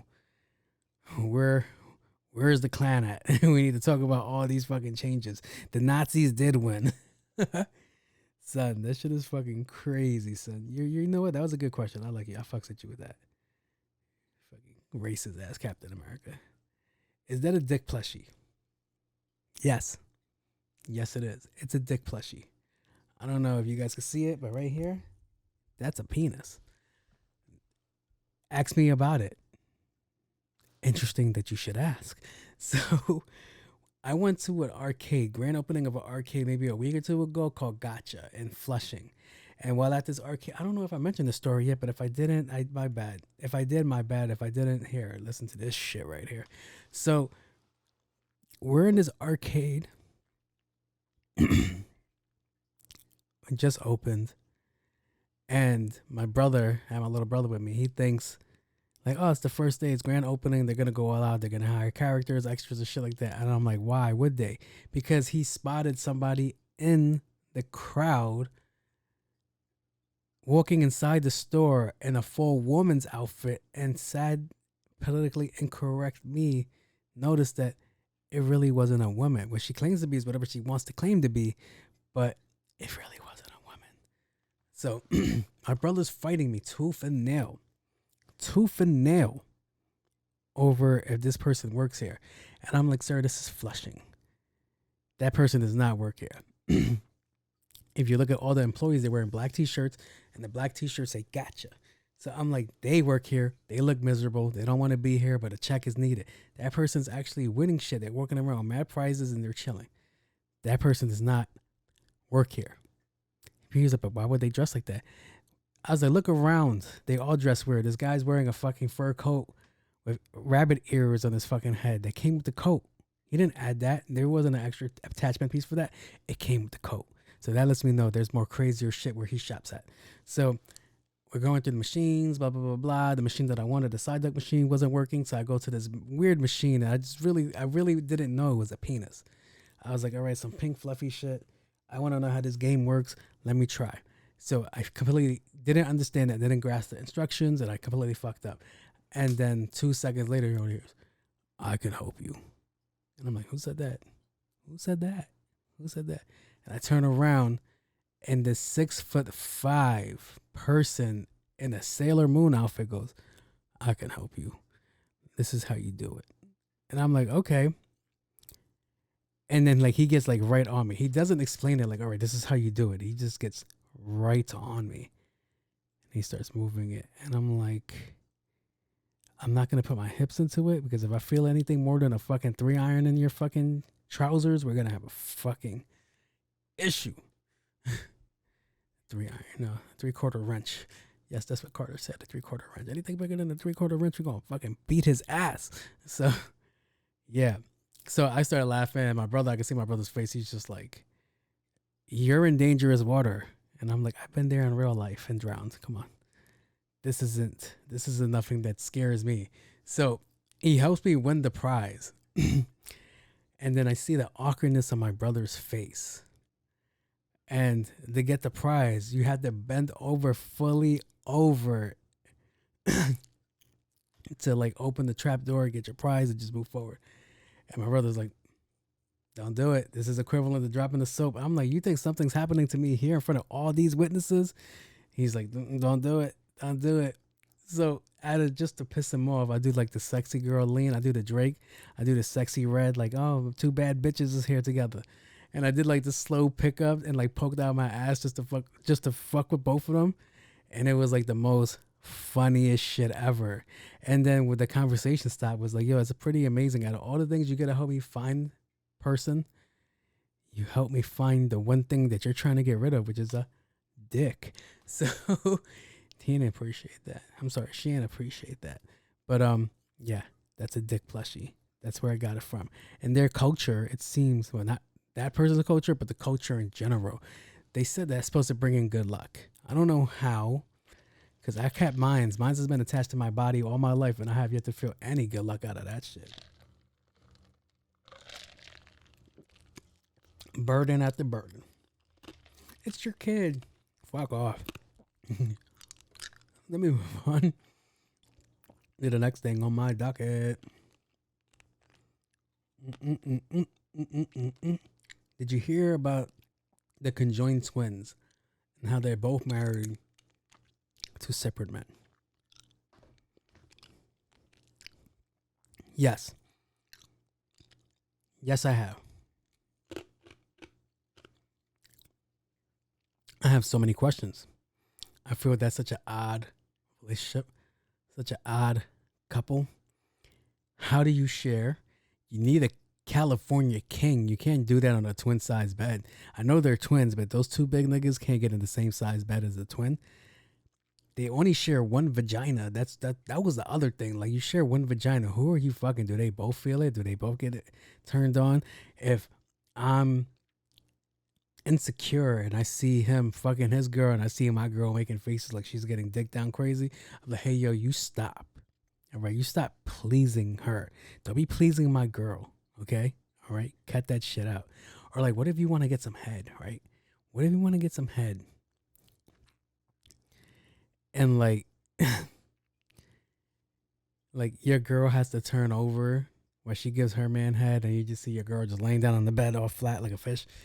And he's like, what the fuck are you doing? Like, there's so many questions that come into this conversation beyond sexual shit. Like if you reproduce, which one of them has the baby? Which one of them has the baby, right? Whose baby would that be? Because, like, what if he gets it in, the other one forgets, gets the sloppy seconds, he gets it in. Who do you determine is having the baby? Of course, I'm talking from the twin side, not the men's side, you fucking idiot. But who determines which girl is having the baby? Right? Who? Also, who's fucking the most? All right. That's a fight to be the dominant male in that conversation. Like, yeah, no. There's only 7 days in the week. I'm gonna fucking the shit out of her for 4. You figure it out when your 3 days you want. Okay? What if I want to get a quickie? She's sleeping, but my girl's awake, right? I'm putting myself in this situation. I'm dating a conjoined twin. My girl's awake. She's horny. I'm trying to get it in, but her twin is sleepy and falling asleep next to her husband. Do I still take it down? These are the questions I want to know. So yes, I did hear it. I had so many more questions, and I've been definitely gonna DM them. Like, yo, all right. Do you both nut? Like, what if she's getting clapped out and her sister's like on the phone talking to her man because he's away on business? What's going on over there? And you say, clap, clap, clap, clap, clap. That's just Jen. She's getting clapped. Like, but that means you're getting clapped too. Like, what? There's so many implications, so many things that come up for this conversation that I'm just so genuinely interested to know. Like, all right, who is really in control of this situation here? Because that's some wild shit. Like, do they both fake it? Like, what if one fakes it with that one but doesn't fake it? They'll never know. There's so much shit that happens here. There's so much. Who dresses them? Like, yo, it's our anniversary. I gotta dress sexy. Well, I don't want to. Like, it's crazy, son. It's crazy. If you're not down one of their throats as they go to the same stomach seat, that's all right. Time to get out of here. And do I have another question? No, I don't. Time to get out of here. Give me a second. I'll be back. It's hot as fuck. And I'm back. Sorry about that again. I'm not used to doing all these like interrupted breaks like that. But it's hot as fuck. I'm not lying to you guys. I got these lights that I do have to change pretty soon because I think they are broken. The light fixture still works, but the brackets are broken. This is gonna suck. But I might switch over to the circle ring. So to those little ring lights. Let's see. Now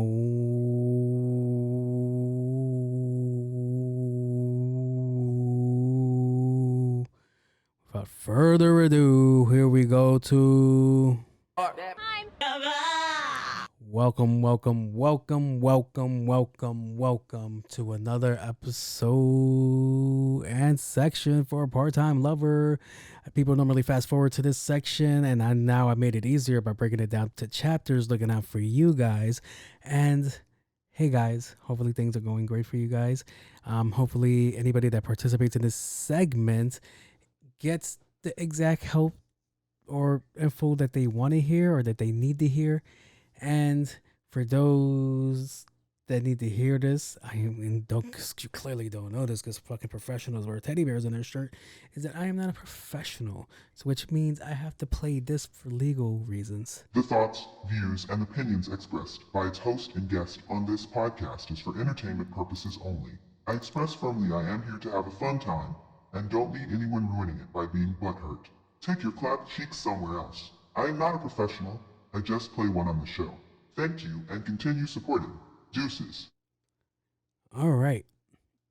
I made the mistake of not fully writing these out from the email, but I could tell you that I already had the answers ready. And let's see how this goes. So this guy goes, he doesn't have the best luck with partners, which kind of seems to me like he's a swinger, like he goes both ways. To each his own, man. Love is love. Everywhere you're trying to find it is whatever you want to do, all right? If you might fall in love with fur, you don't never know that. How do you know until you actually go out there and experience life, all right? You like seeing your man dressed up as a dog, that's all on you. But he's saying he's not having the best of luck. And he feels that he's not meant to be with anybody. All right. And I'm trying to, my bad that I'm dragging it because I'm trying to figure out what the full email was. But he feels he's not meant to be with anybody. I think he feels that he needs to be, that he should be alone. He's not meant for love. And sir, I just want to say that's really dark. That's really a lot that you're going to. And I really hope like you genuinely don't feel like that. So I'm going to play you this song. Yo, what's up with YouTube? Playing the music before I actually fucking started. for you, sir. All right. Every time you think you're alone out here, I'm gonna let Michael. Oh, I'm getting demonetized for this shit. Hear that bass? Hopefully you're in your car. This be with me. I know we all feel like that.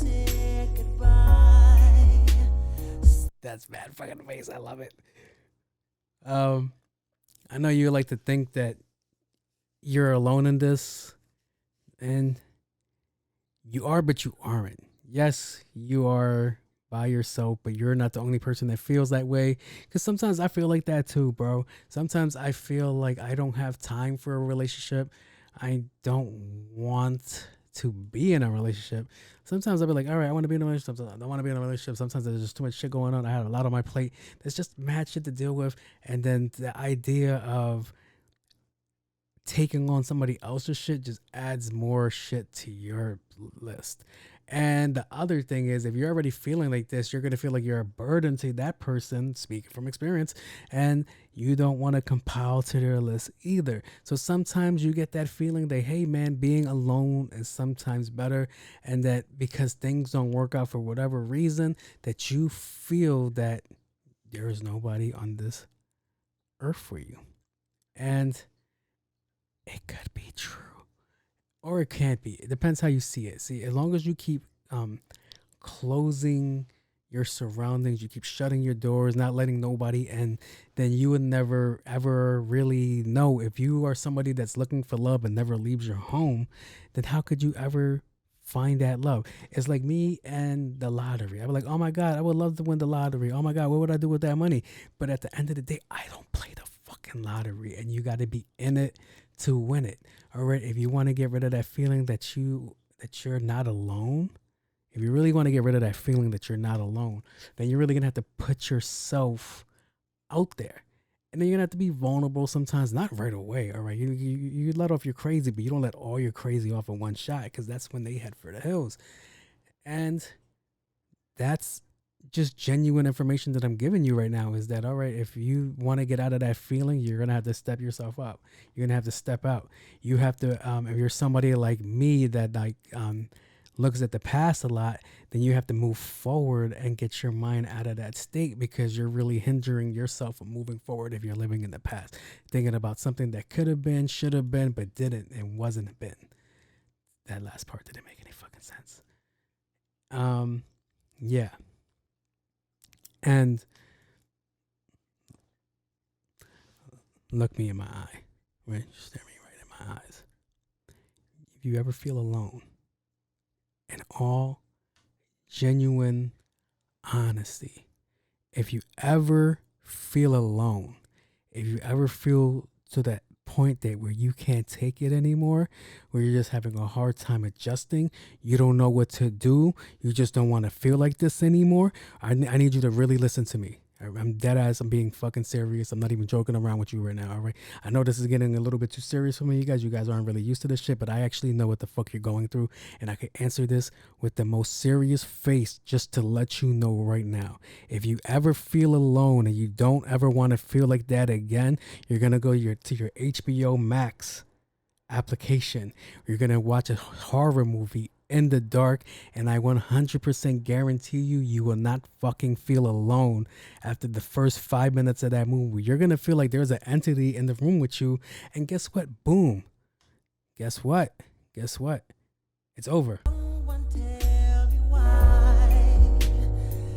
You won't feel alone no more, bro. I'm being dead honest with you. So you're ever there, that's what you need to do. All right. It's a all right, I gotta stop playing around. They're gonna fucking flag my shit. But yeah, that's how you get out that funk. It's a temporary solution, but it's very effective. I'll let you know plenty of times where I've been watching movies at 3 o'clock in the morning. I'm watching some terrifying shit, and I just feel like there's something here with me. I don't know what it is, but I don't want to know what the fuck it is. And then I live on the second floor, so I gotta run from my living room up a flight of stairs past the balcony to get into my room in the hopes that nothing grabs my legs or takes me anywhere. And then my room is a clusterfuck of nightmares for people because I have a fucking French door closet. Anybody could be hiding in there. And then I got a real fucking other closet in here. And the only thing that's positive, unless somebody gets crafty, is that my bed, there is no underneath my bed unless they got out the shit that I have in there just to stab me, which is fucking wild. See, thank God for my glowfishes, because I'm never alone if they're there. I feel like they'll warn me. Like they will create the perfect triangle, the point, like the killer's here, the killer's here. So, yeah, you are not alone. All right? Not alone. Stay in this. All right? Keep fighting, keep fighting, keep fighting. And hopefully I wrote out the second question so I can have Syria. All right, I partially, god damn, I thought I did this section properly.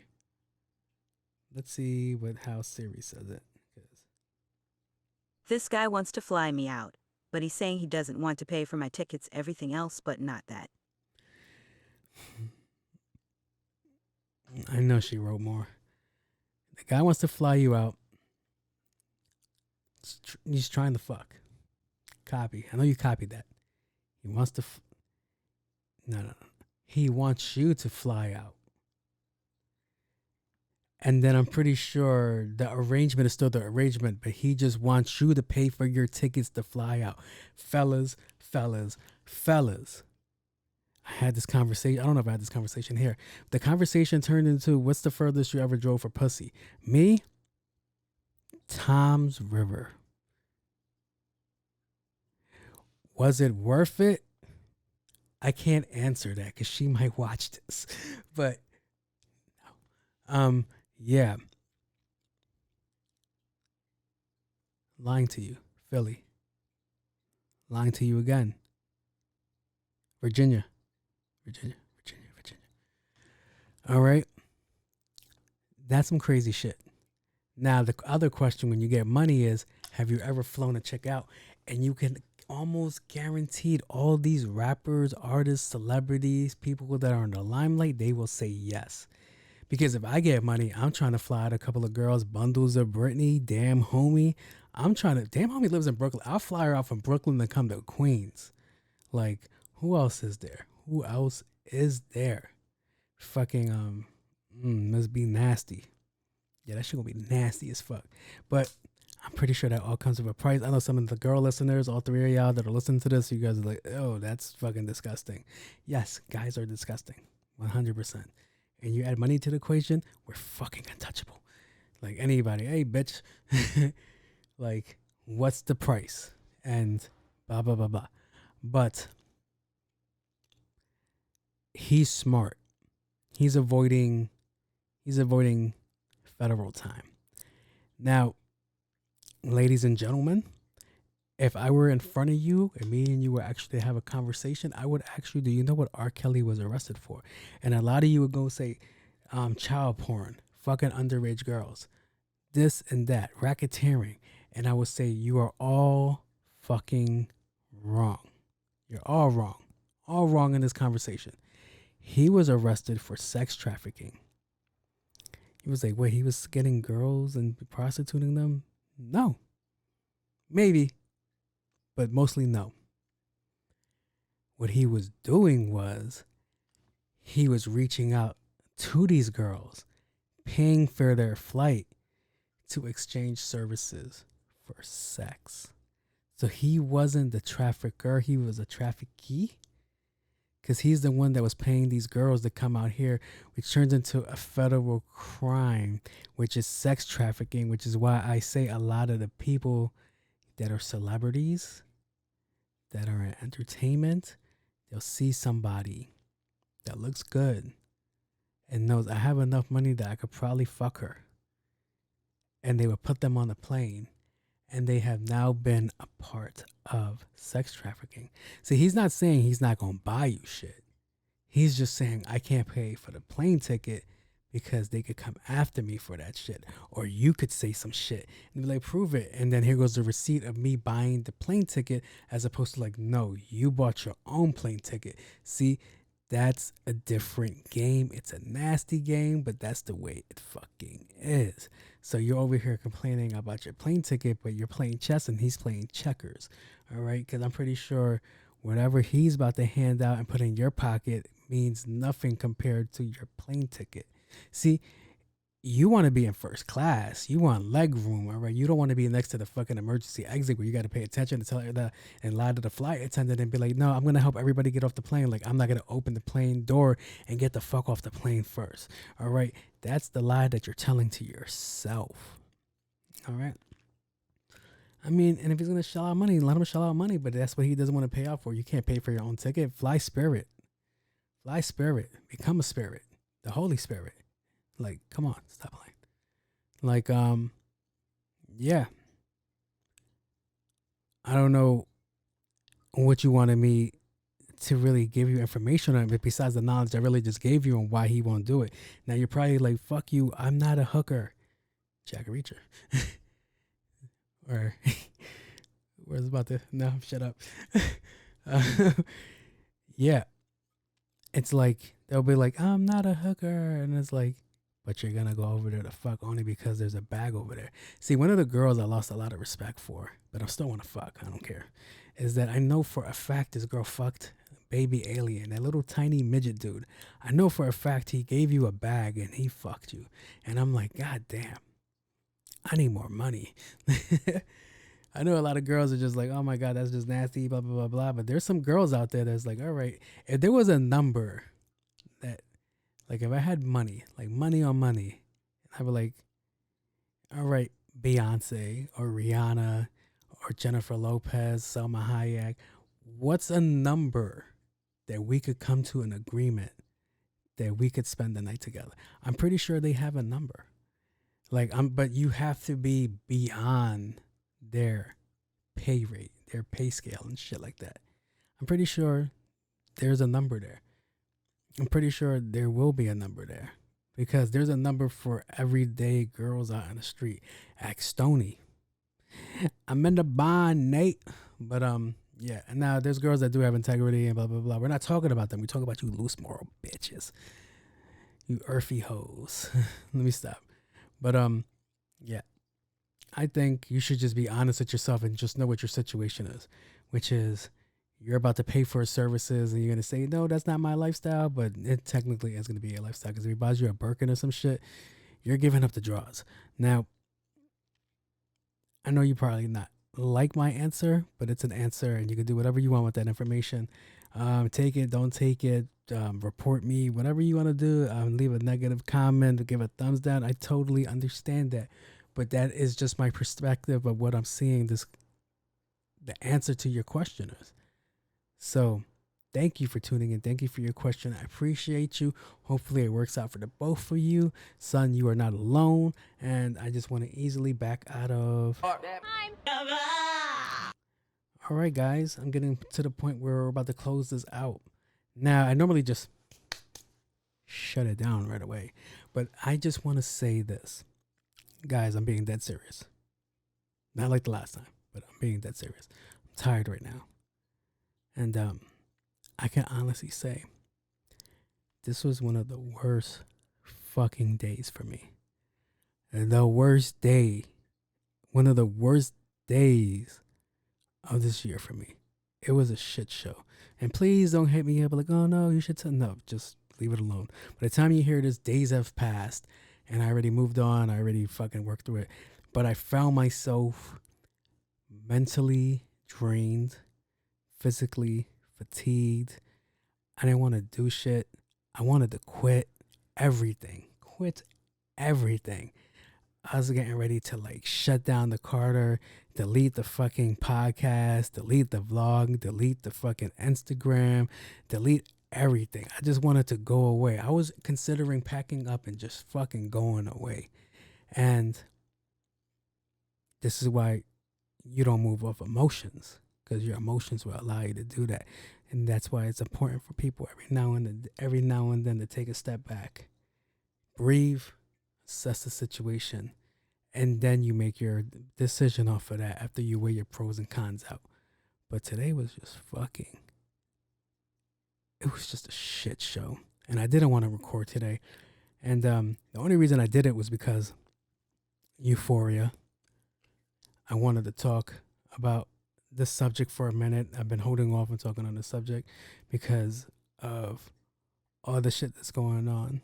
And I just wanted to say, guys, keep pushing through all the bullshit. You'll get past it. You get to the next day. Once you get to the next day, that shit's in the past. So I just want to end this by saying peace out to everybody. Shout out to my new listeners, followers, subscribers, commenters, all that shit. And shout out to you guys that's been here for day one. I'm your host, Jose Luis. And I am out of here. Peace out.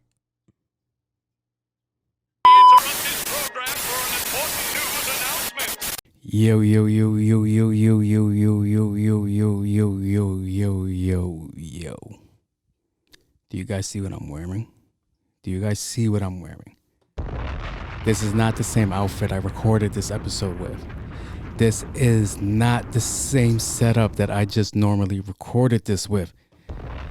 I am wearing all black because it's fucking black downtown season right now.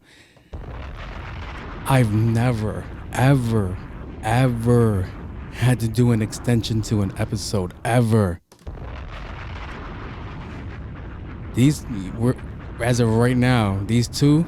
You are watching a master at work. You guys could choose which master you guys are rolling that under, but. You are watching a master at work. Bruh. I have never had to do this before. Never in my podcast career. I've done 2 episodes, but me recording an extension because I already said something way different from when I originally dropped this. Oh, on my cool that's who I am. No. On my cool Jen. Son, there is a lyrical bout going on right now, and I am so happy to be here for that because this is all I've ever been asking for. It's people that said they're at the top to stop being buddy and throw hands every now and then. How you gonna be the best if you never get to show that you're the best? If everybody's all friends, how can you tell who's the best? Because everybody had J. Cole on top. Everybody thought J. Cole was the best. And then after this beef, after all of this shit, after all of this craziness, hold on, let me see something. I didn't say it, so I'll say it now. When all this beef started, everybody looked at J. Cole different. Everybody's like, all right, you didn't want to step in this? I assumed, I don't know if I'm going over my talking points because I didn't finish editing. I literally didn't finish editing. I'm only halfway through editing.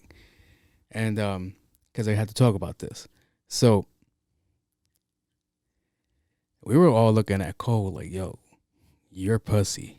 And after what transpired, since when I recorded on a Thursday night into a Friday morning, has been fucking insane, bro. So in this video, in the beginning of the video, I would say 43 minutes in, I only talked about Euphoria. Kendrick finally responded to Taylor Made and dropping Give Me 50 and all of that shit. And I didn't want to go over certain talking points because everybody talked them to death. Everybody talked it to death. So Euphoria was a problem. And Drake made the same mistake again, where he mentioned a family member's name. Kendrick mentioned a family member, but he never addressed the person. And Drake has found himself at the end of a double-barreled shotgun once again. So Euphoria drops on Wednesday. Crazy. The whole world went crazy. Like, holy shit. His stands are like, nah, that ain't it. It was it, all right? And if you don't want to admit it was it, then you need to admit that there was shit in there that kind of made you look at Drake funny. So everybody's like, all right, that's the end of it. We're not going to get a response. So now Drake was on the clock. Come Thursday morning, I wake up. Kendrick responds again with 616 in LA, which has multiple, triple, quadruple entendres like Drake asked for. He said, if you're going to come at me, you're going to need quadruple entendres. Kendrick super delivered with 616 in LA. So everybody's like, all right, we're all honky-dory now. Drake responds on a Friday. I'm like, yo, I am in shambles right now because I'm going to be behind in the news once again. I'm like, nah, I can't do that. I was originally going to drop the extension. So here comes 10 o'clock on a Friday. Where I'm like, all right, I'm a loser. I'm home. I'm fucking dissecting Family Matters from Drake. And I'm like, okay, wait. My phone starts going crazy. Fucking Twitter starts going crazy. Fucking, oh my God. All my social media shit starts going crazy. Threads started going crazy. Threads never goes crazy. And it was like, Kendrick just dropped a response already. And all I could just think about is he wanted this. He planned this shit. It's like that Dave Chappelle episode where he gets Oprah pregnant. He's like, gotcha, bitch. He planned this shit.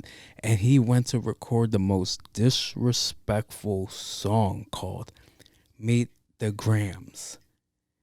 And the accusations in that song, where he had mad accusations in Euphoria, but he doubled down on the accusations in Meet the Grams. And come following just 20 minutes ago, he just dropped another diss called You're Not Like Us. Am I correct on that? Let me make sure I'm correct on that. Because yeah, that's a whole fucking problem right there. Not like us.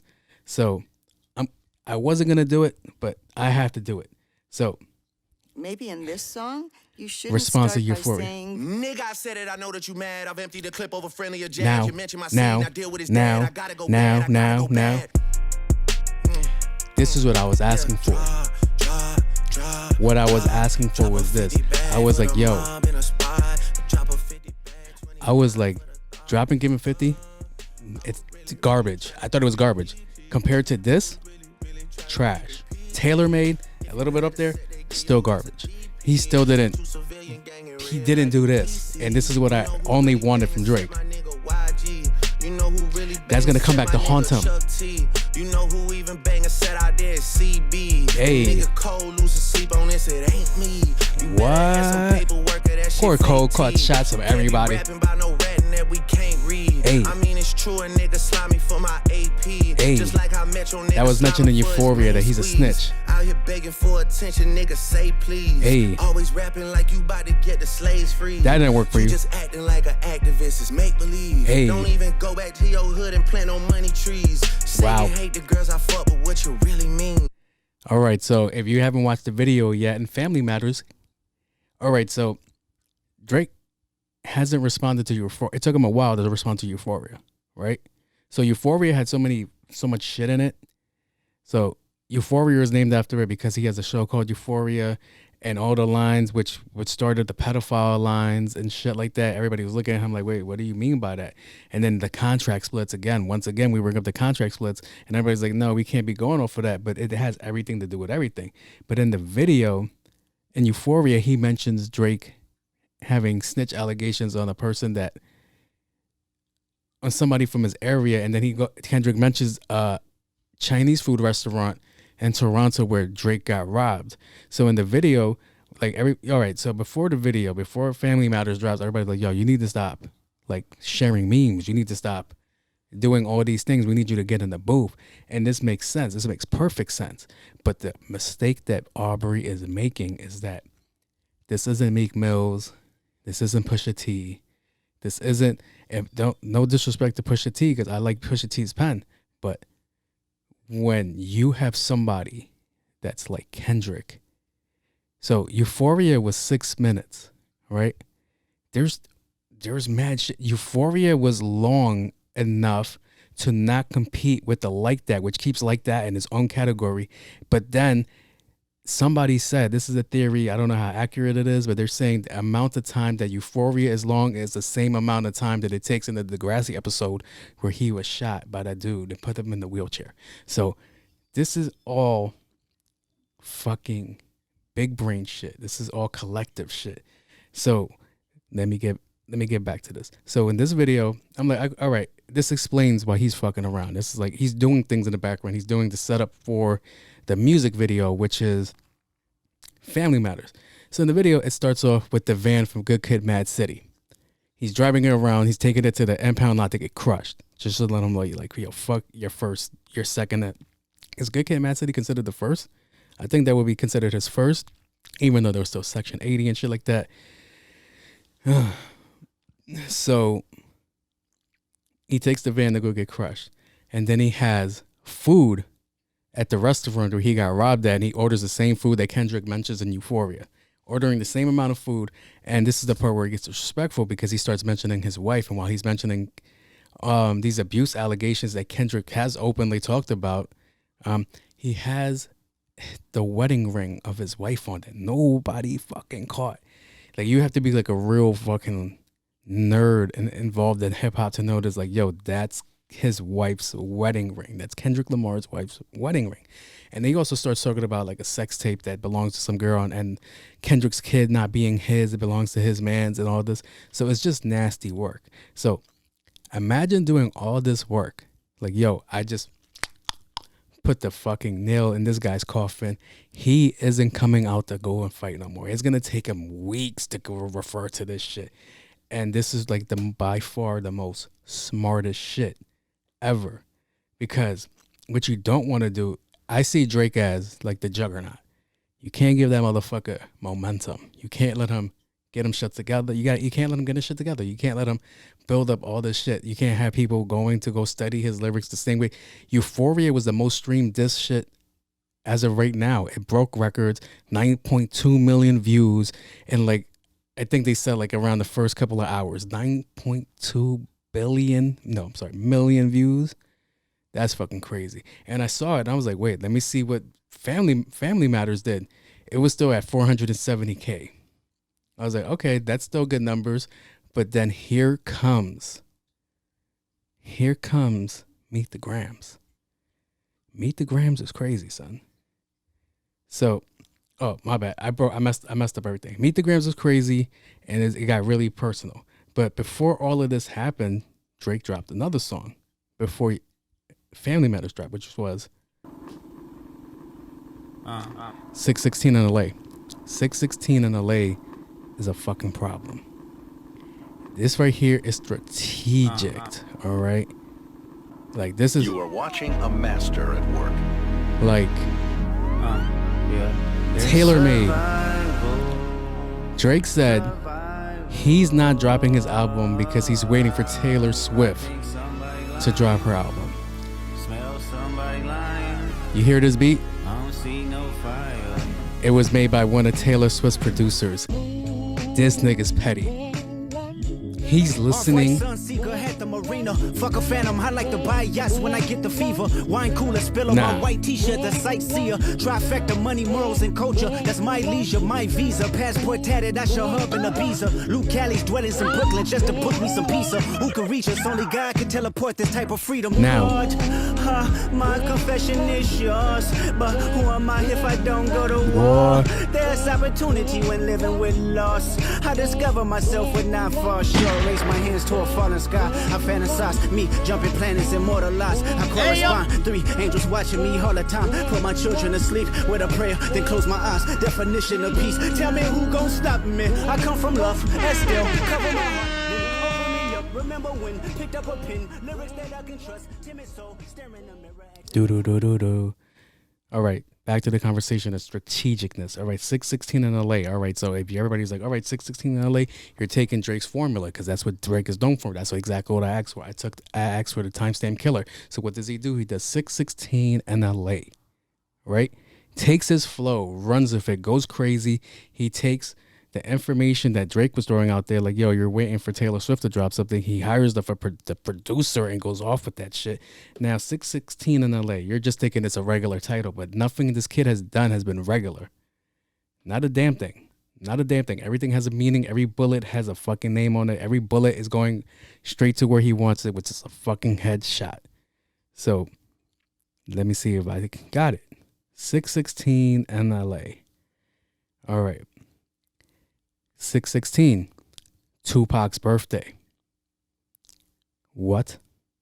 Tupac's birthday. You're like, that doesn't make sense. Drake did the tailor-made shit. AI. 616 is the start of the OJ trial where he didn't murder that girl. But the references is like, all right, this is when a black man murders a white girl. 616. What else I got? 616. Nicole Simpson's funeral. She's being buried. He's calling him her, and he is the murderer. 616. Father's Day. Euphoria was like, yo, you're a shitty dad. That's basically what he let the world know, that he's a shitty fucking dad. And he should have never took that step because it leads to the next fucking song I'm about to play. 616, the release date of his TV show, Euphoria. 616, multiple Bible verses. 616, son. 616. So this is where it comes into, like, remember when he said you better have triple the quadruple entendres? There you fucking go. That was just in the title. That the 616 verse was talking about the mole in his camp and how he should really be worried about these people that are in your circle, because if you're supposed to be a street dude, you're supposed to know all this shit. But clearly you don't know this shit, and you would have been spotted the rats in your camp. Like, that's some crazy shit. That's some crazy shit. Like, to put all that shit together, and everybody's like, yo, I don't get what you get out of like this beef. And I was like, it's exactly what I asked for. This is exactly all I ever asked for. This is what everybody thought Meek was going to do. I don't know who was everybody, but that's what they wanted Meek to do. So he drops Family Matters, disrespectful. He talks about the abusiveness. He talks about his kids being mixed. And the biggest lie there was he said, our kids are the same complexion. That's fucking jokes. But here comes this fucking beast of a song.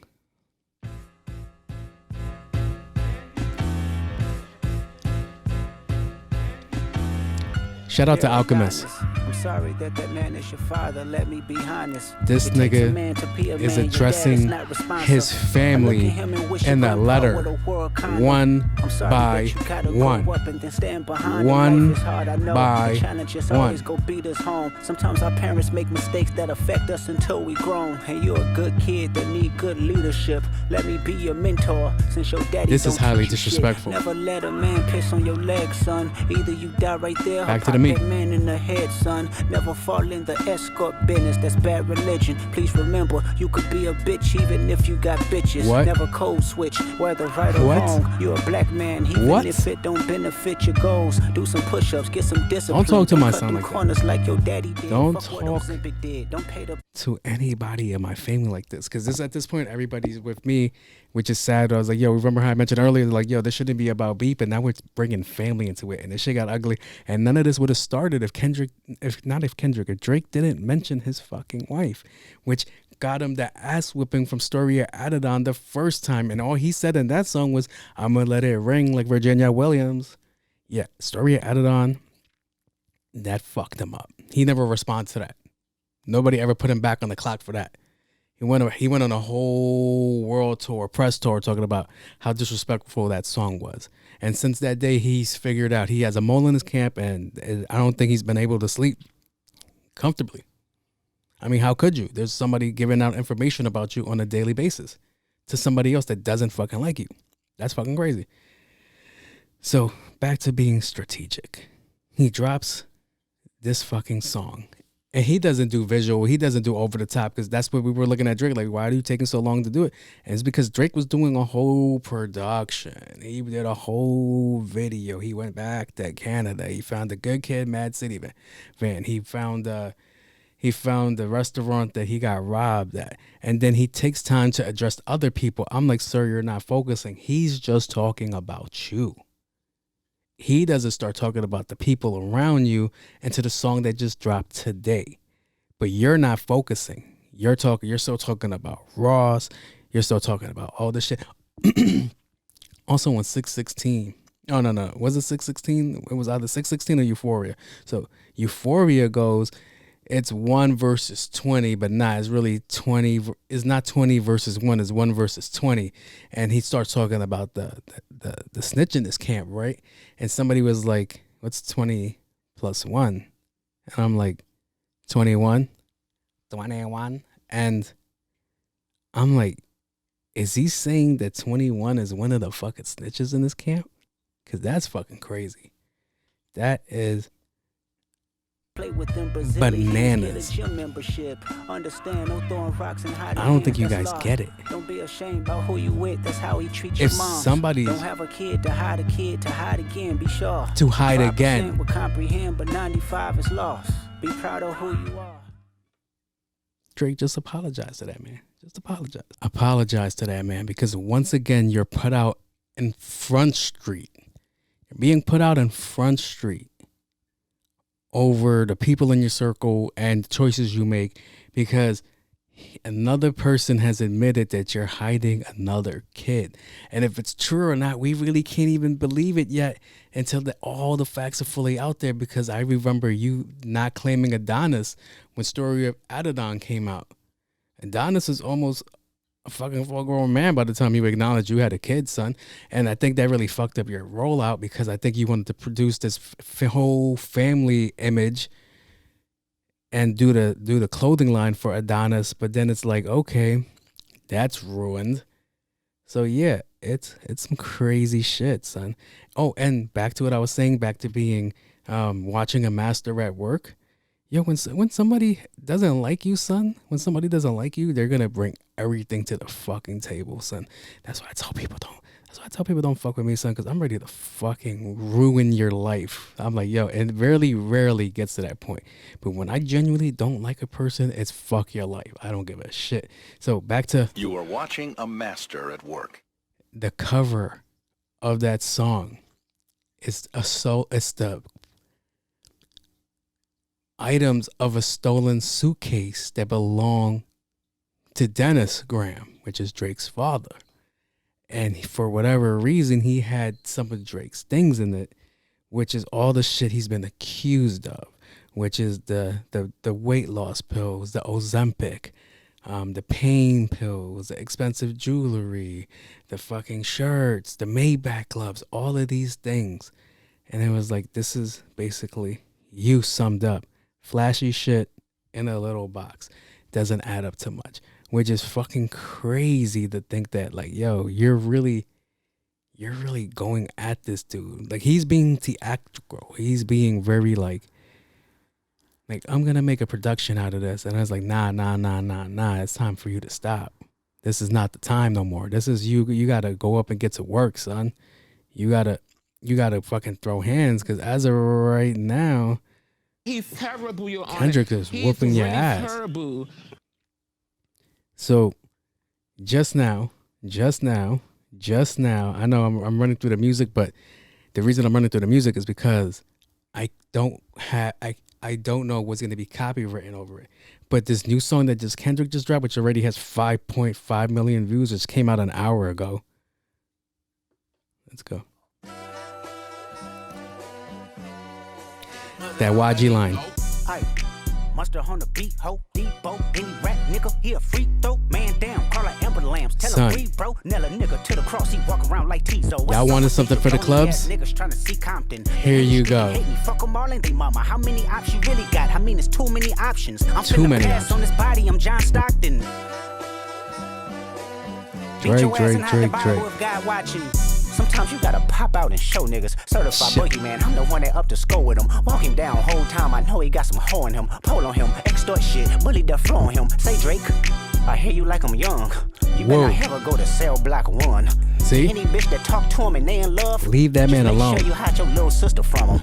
Yo. Tell me Chubb's the only one that get your hand-me-downs and party at the party playing with his nose now. And Baka got a weird case, why is he around? Certified lover boys, certified pedophiles. Wop, wop, wop, wop, wop. That fuck him up. Wop, wop, wop, wop. They gonna sing that in the club. Stuff. Why you trolling like a bitch? Ain't you tired? Trying to strike a chord and it's probably a minor.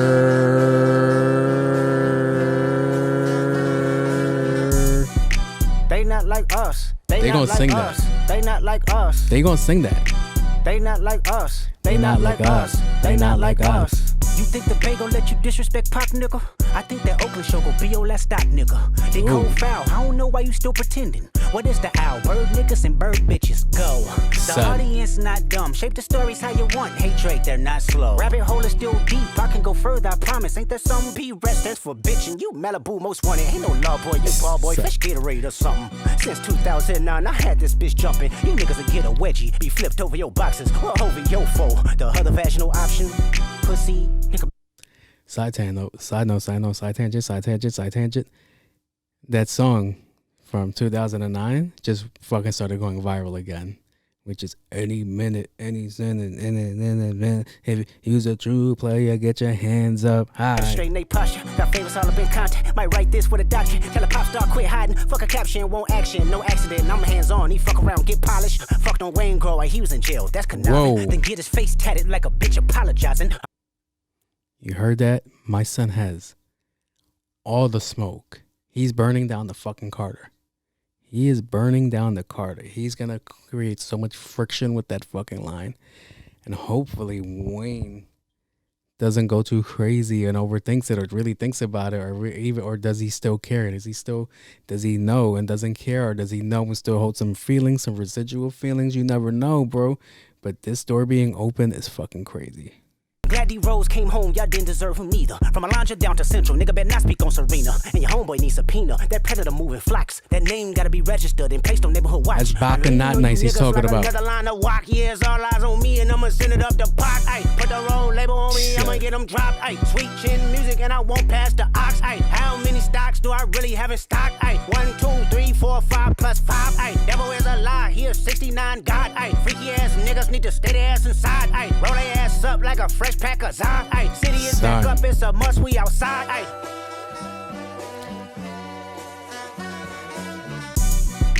They not like us, they not like us, they not like us.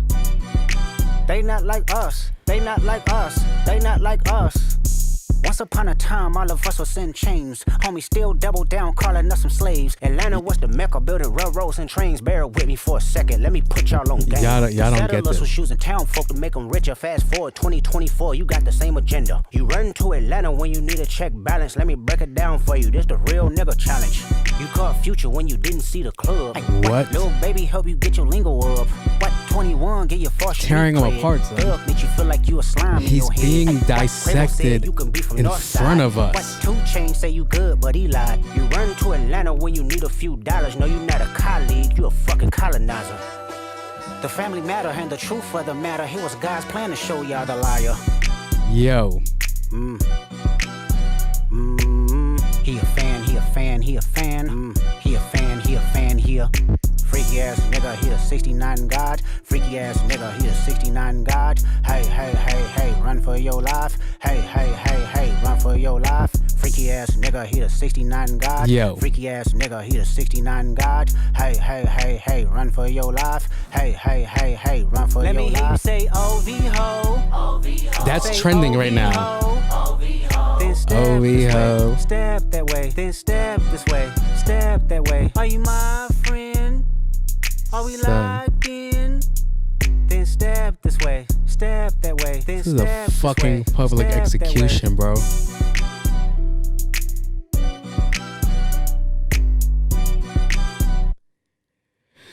It's a fucking public execution, bro. He should have just never just fucking went down that route because it opened the door because all he did was like, yo, he just said, you're just not a good dad. And then you bring the wife, you bring up the fucking sexual, it wasn't sexual, it was, it's not sexual assault. What the fuck is it? Well, I don't want to downplay that either, but, the domestic violence charge against him and his wife, right? He brings that up. He brings up that they're separated, blah, blah, blah, blah. All right, you open the door for him to fucking go win. So that letter and meet the Grams, that letter addressing everybody caught hell. Him telling your moms, like, yo, this goes beyond you now, but you're part of the fucking problem too, is fucking crazy. See, everybody's hung up on a lot of small shit, and a lot of the small shit, I'm like, you're not catching it. You're not really focusing on the real thing. So when they started talking about like his features, like, yo, how many black people you got to work with to get more black features? That bar went over a lot of people's heads. And he just broke it down like, all right, this is what the fuck I mean. See, Kendrick really wasn't talking about. He really wasn't talking about like, all right, you're not black enough. Clearly Drake is black.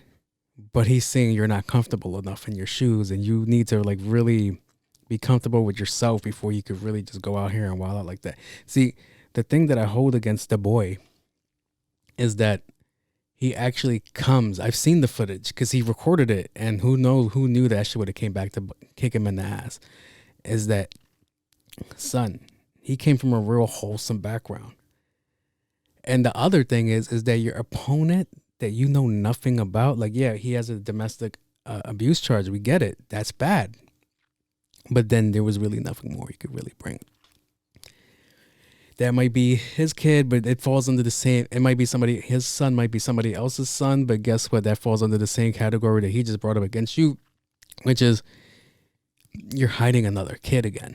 Which, whether it's true or not, we can't really unwrap that until you finally come to the forefront and be like, all right, I have a daughter, which is fucking crazy. Because he did, like I said, when Story of Adidon came out, he denied Adonis. He never said he had a kid, but everybody in the industry knew it. I was talking to people and hearing about it, and there was like, yeah, no, he has a kid. He has a girl with this girl. What the fuck was her name? But she was a video vixen, and everybody's like, yeah. So he was trying to clean her up, make her look motherly. It didn't work out. So then he had to do another plan, which is like God's plan, which was mentioned in this song. Like, you know, like everything ties in, bro.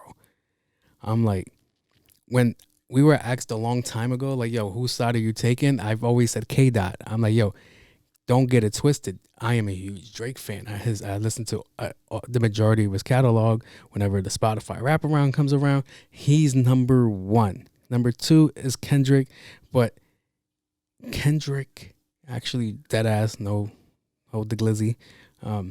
He actually says like real shit. And that line that he said, he was like, yo, you make songs to pacify us and I make songs to electrify us. That's actually true, bro, because whenever I'm in a bad mood, when I'm in a shitty mood, I am not turning on Drake. Whenever I want to get ratchet, do some stupid shit, call up a girl I'm not supposed to talk to, I listen to Drake. But when I ever want to like step up my thought process, when I'm going through something, I put on Kendrick. And that album that everybody's kicking, even To Pimp a Butterfly, everybody's kicking To Pimp a Butterfly.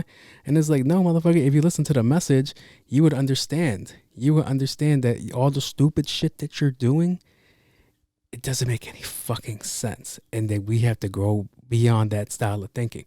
Mr. Morale and the Big Steppers, same fucking message. All right, not every song is a hit, but every it's very crafted well. It's just not everybody's thing. It's not everybody's thing. It's like it's to each its own, basically. But yeah. This is a problem. This is a problem. I don't see this going away quite easily. I see this going beyond lyrically. Drake is like hiding behind memes right now, and hence the Wi-Fi line. And those tactics, they're still in play, but for how long?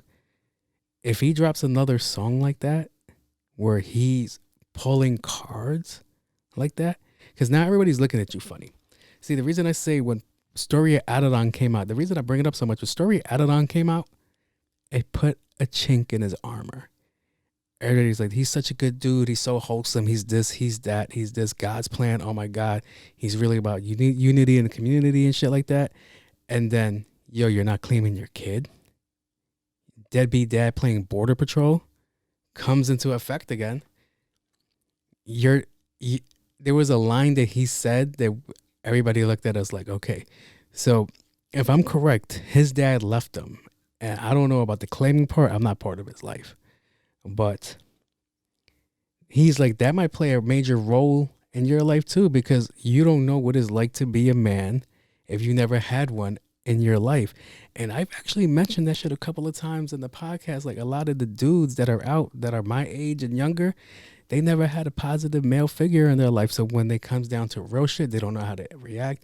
They don't know how to like reserve themselves. They get snappy, they get sassy, and 9 times out of 10, they can't fucking fight. So yeah, this whole breakdown is fucking crazy right now. And sadly to say, because families were involved.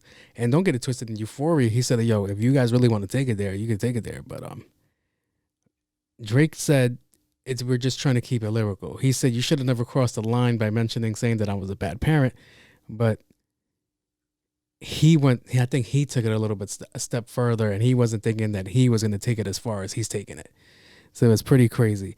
And the reason I say it's genius is because to drop 20 minutes after he just dropped his anticipated response to you took all the luster away from your song.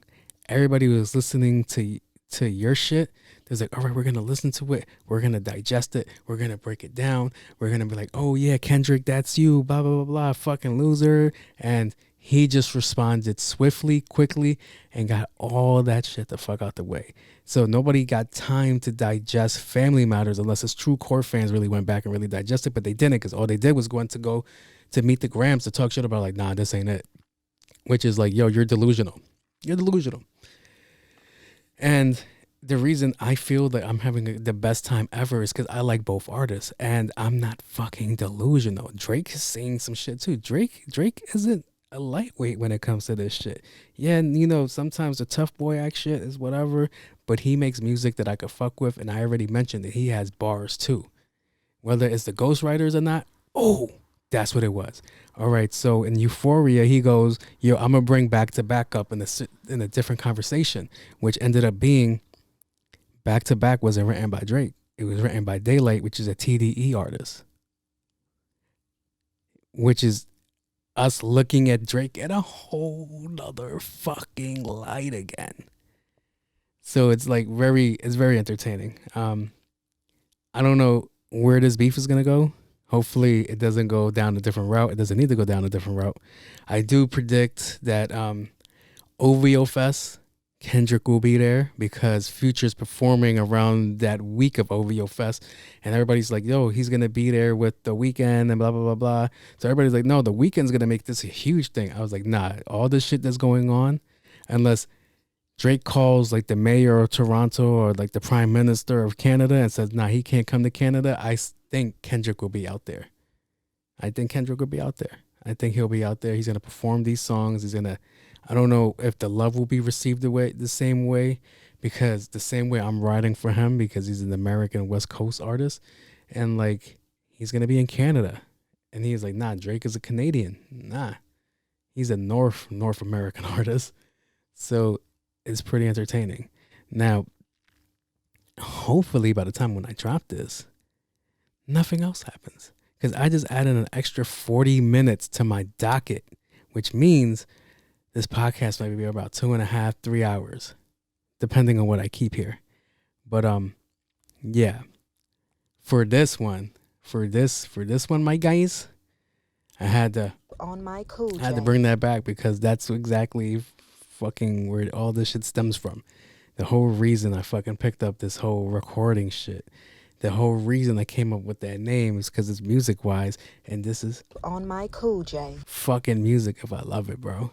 And hopefully you guys go and listen to the music, to actually digest the music, take what you can from it.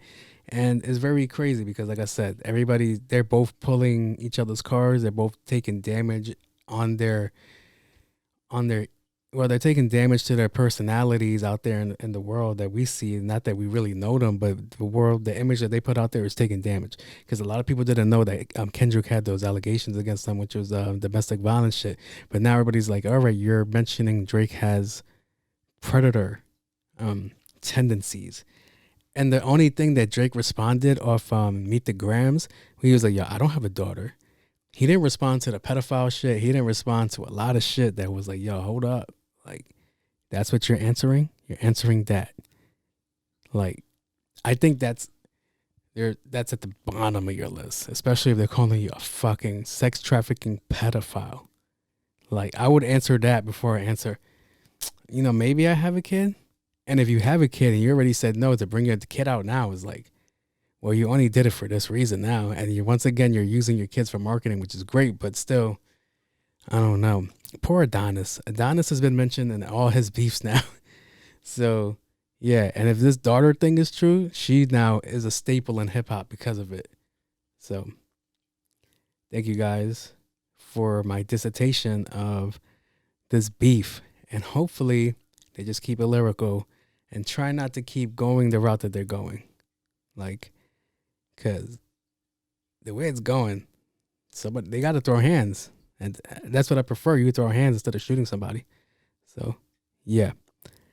I am your host. On my Cool J. And I'm out of here for this one. Peace out. This fucking microphone is just fun to work with. All right, I'm out. Peace.